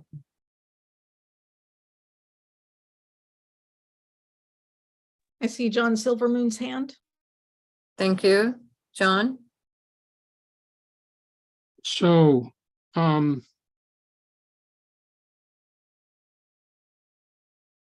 does this mean that if there is a contract, the board reviews the contract because the transaction is also in the contract? And if there's no contract, the board reviews the transaction? Or does this section mean, these changes mean that only the transaction and any portions of the contract that are not transactional are not reviewed by the board? I'm not sure. I think I know the answer. Go. I believe that transaction is simply a broader category that subsumes contracts are a type of transaction. There are transactions which are not contractual. What this does is expands the scope from merely contracts to all transactions, contractual or otherwise. Including but not limited to contracts. So the board would still review the entire contract. It falls within the broader scope of the term transaction, is the way I read it.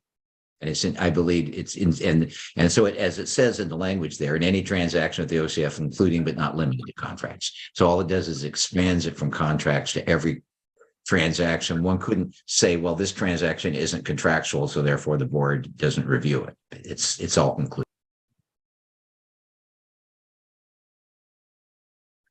As long as it's clear that it's the entire contract, and not just the portion of the contract that says we give you 20 camping passes in exchange for 5 meals. Again, as I understand it, the term transaction is broader than the term contract, but it includes all contracts. I just would hope that everybody, when we vote on this, we all have a common understanding of the intent of this, of the changes made here. Thank you. I'm confident that the included but not limited to language covers it. Stephen? I'm just going back to the resignations of officers that it says if an officer resigns, they need to tender written resignation to the recording secretary. What if the recording secretary resigns? Should they tender their written resignation to the president or some other officer? No, they can give it to themselves. If they can give it to them, that's what it says down. That's fine. That's what it looks like, huh? Yeah.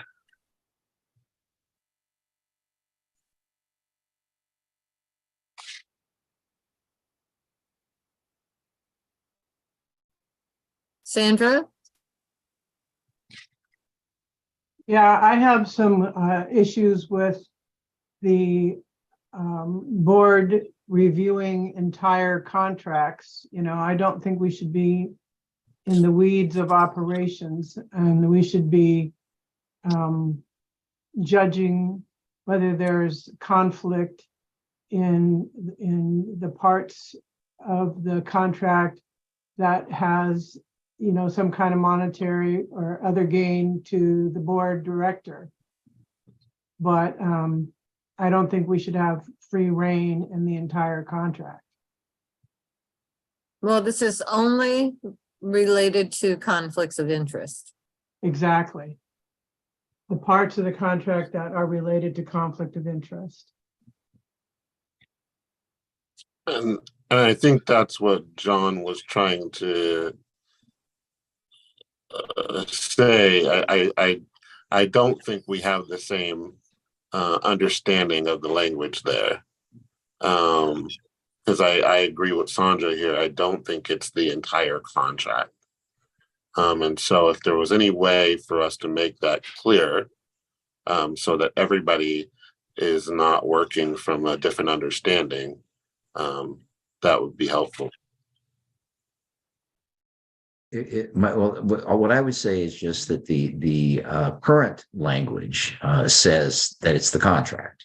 And what the current language did was it limited the board's oversight of interactions or transactions between individual directors and the fair that couldn't create a conflict or potential benefit. It limited to ones that could be defined as contractual. And I think the intent here was to say any transaction in which a director could derive a personal benefit that is directly with the fair, whether or not it takes the form of a contract, should be subject to the board's purview. And I think that was the intent of the change in language.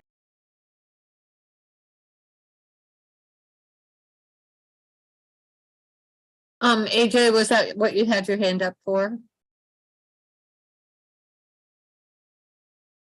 Yes, sorry. Thank you, John Pincus. Well, this is all the way back to should an officer or board member resign, but it seems to me that they should be giving their notification to the acting president rather than the recording officer or secretary, just for the reason that was mentioned in the discussion. Seems like The that's the question best if, way. but then there's the question if the president resigns. Well, then the vice president would be the acting president until a new one's chosen. Okay, that makes sense. John Silverman? I'm going to pass until let John Alexander speak. I'd like to hear what he had to say first. Thank you. Thanks, John. I'm trying to, we're bouncing back and forth now between two things. I'm going back to the contract.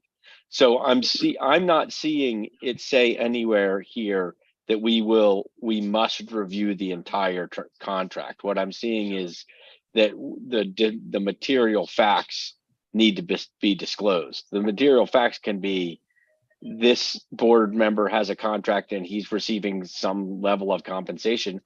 I don't know what material facts exactly means, but does the details of all of that need to be disclosed to us? So I think this is something that we stumbled across this year. So I think this is important to get this part right. To me, it's not reading that we have to see the details of the contract. It just means we need to approve that there is a contract in place and we can give the authority to the executive director to manage the details of that contract. None of that's outlined in here. So this is definitely a gray area for us that would be good to be clear on. So the current language is that the contract is fair to the fair. It doesn't say that only those portions of the contract that relate to monetary exchange is fair. It says the contract. If the board wants to change that, so it's not the entire contract, but it's only a portion of the contract, and not accept LT's view that transaction is inclusive of contracts, that's the board's prerogative, but that was not the charge given to the bylaws committee to bring it into compliance with the state law. However, this language came directly from the lawyer. This is the piece that the lawyer gave to us. and to come into compliance with the state law. The bylaws need to be at a minimum in compliance with the state law. The bylaws can be more stringent than the state law. Well, and the, And if contract, and if a transaction, if a contract is a transaction, it says right here, including but not limited to contracts. and I just heard other board members saying that's not the entire contract. Well, So, I mean. still again, include the part about being fair to the fair.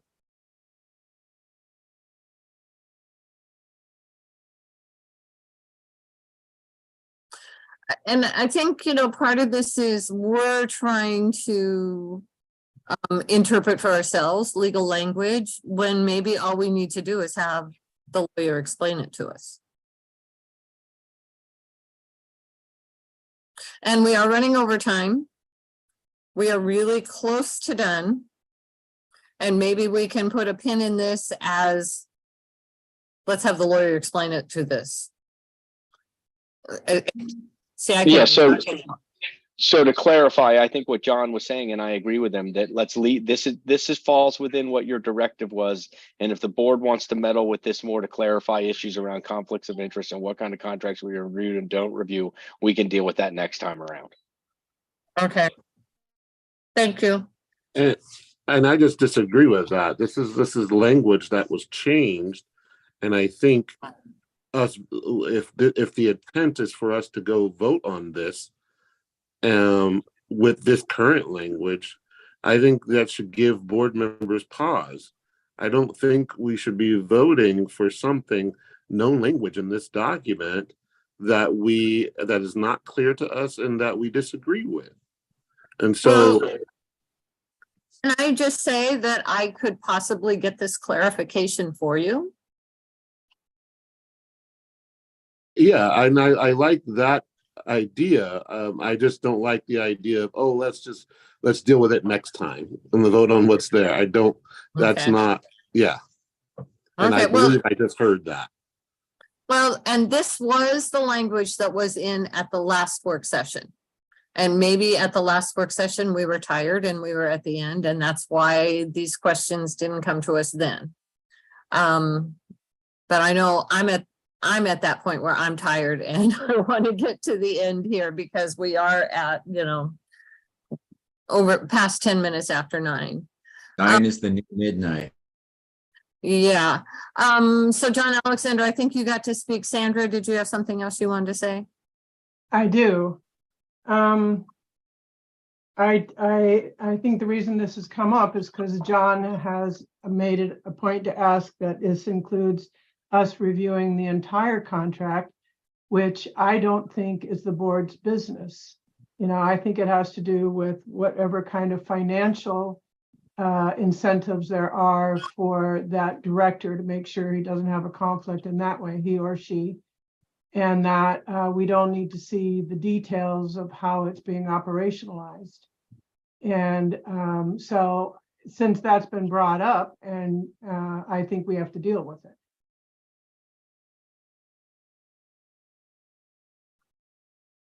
I'm willing to have you try to get some clarification on that for us, Heidi, though, because I would like. Okay. Yes, thank you. And so, who was? I was just one last thing on this. I think it's important. I hope this is not off subject, but in any section where there says he or she, that we should also include they in the language when we have an opportunity to do that. I totally agree. Is there a he or she in here? I'm not quite sure. I think I saw one earlier when referring to the president. There was some language in he or she, but it did not include they. And I just used that he or she myself, so that might have triggered that. Okay. Yeah. I'm writing myself a note. Okay. This piece is about a director or officer has an indirect interest in a transaction if, and again, this was language from the lawyer. And we have an A, B, and C.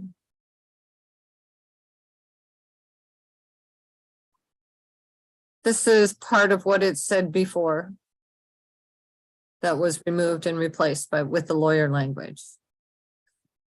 Article 11 about amendments, no major changes. Except about this little piece about notice, but I think that was in there at the last work session. Affirmative vote added here.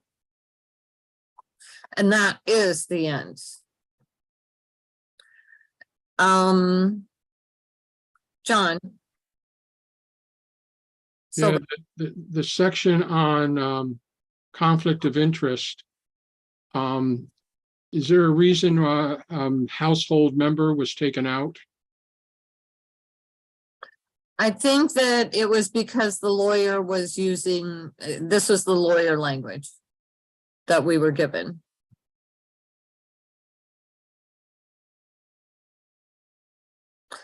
And down here, material interests.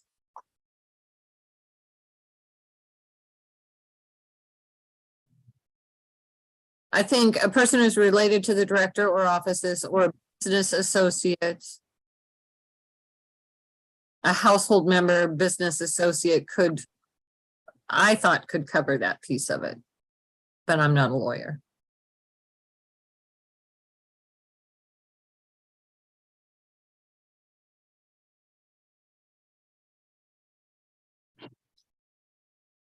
I guess that's a question I would have is, does the lawyer consider a household member inclusive in the language that they've done? Can I speak to that? Yes. I would think not. And I think it is very, very different. There's legal precedent for conflict of interest affecting family members in particular, whether there's legal parameters about how one person's wealth or financial situation might affect the other, and also assumptions. Household is very broad. Household, there could be 10 people living in a house that each paying rent separately, or there could be committed partners in another household. And there, even as committed partners, the level of, if one person goes bankrupt, does it affect the other person? If one person has a lot of wealth, does it affect the other person upon death? There's the legal situation is really different with household members than family members.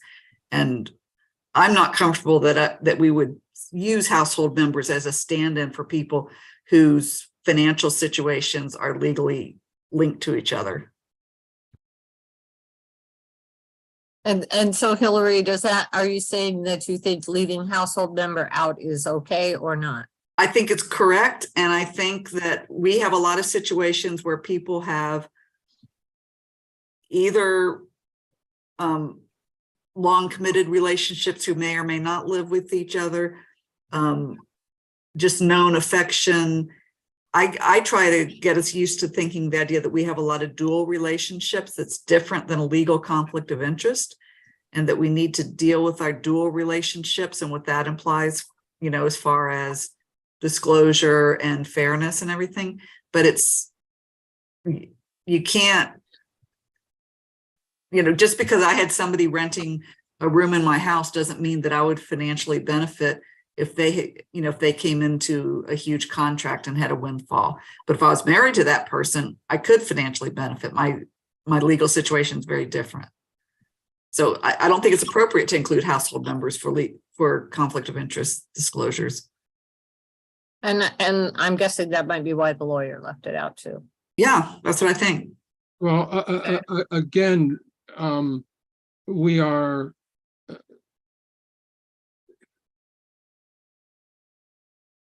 I thought the charge was to make sure that that everything met the minimum requirement, not necessarily to make everything change to the minimum requirement of state law. If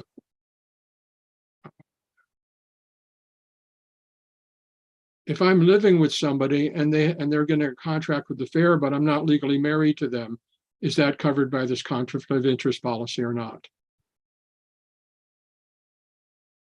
I don't think it is, but if you had a roommate, it wouldn't be either. It's hard to distinguish with that terminology between somebody you're in a committed relationship and have a joint bank account with and somebody who you're housemates with.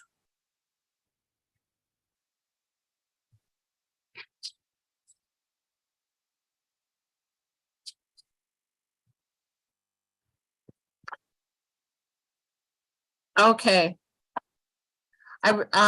Mostly I have to go to the bathroom, so that's why.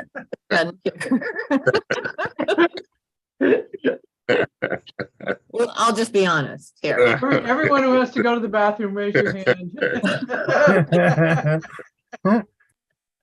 Okay, I will work at getting clarification on those few things that we are struggling with, and I will send an email as soon as I can. I really appreciate all the people who really looked this over and thought about it and, you know, found where their questions were. And I think that we had a good discussion. What was at the end of the agenda? Is there something else we're supposed to do? Something else for the good of the order? I'm not looking. With just a few things. We could do a meeting evaluation, but we've run over time. So I think we should just go into the next board meeting is Monday, October 2nd at 7 p.m. via Zoom. And then there's the president's piece if he wants to take the opportunity to say anything and call the meeting and then ring the meeting out. Tom? Can I say one thing before we ring it out? Sure. A year ago, we had some bylaw changes proposed, and I believe there were 3 bylaw changes that were going to be passed at one meeting, and there was some disagreement on one of them, and the board moved to postpone that one to the next meeting and pass the rest of them. There's 2 or 3 items on this long list that it looks like there's not agreement on. That's something the board could consider doing at the meeting next week, is just not voting on those 2 or 3 items and passing the rest of it. And that might get us most of the way where we need to be. Thanks. As far as the president's piece, I don't have much to say other than I want to really give everybody that's here tonight the kudos that they deserve. We have disagreement. There is collaboration that happened within this meeting. We didn't get to where we always want to go, but nobody went off yelling and screaming and calling each other's names. And I can appreciate that. Our bylaws are a very important document to this organization. That's an understatement. And so it is important that we attempt to get language and understanding right for everybody. And so I thank the committee for all of their work on this. And my hope is that when this document finally gets voted on, that everybody will have at least an opportunity to understand what the intent of it was. All right, thank you. And thank you, Heidi. You did a phenomenal job. You know, thanks to everybody.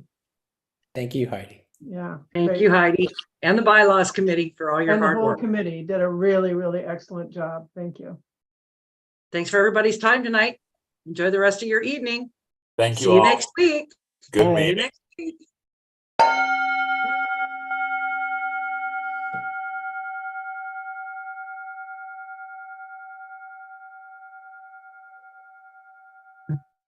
You're good at that thing, Tom. Thank you very much. Thank you, everyone. You practice at home.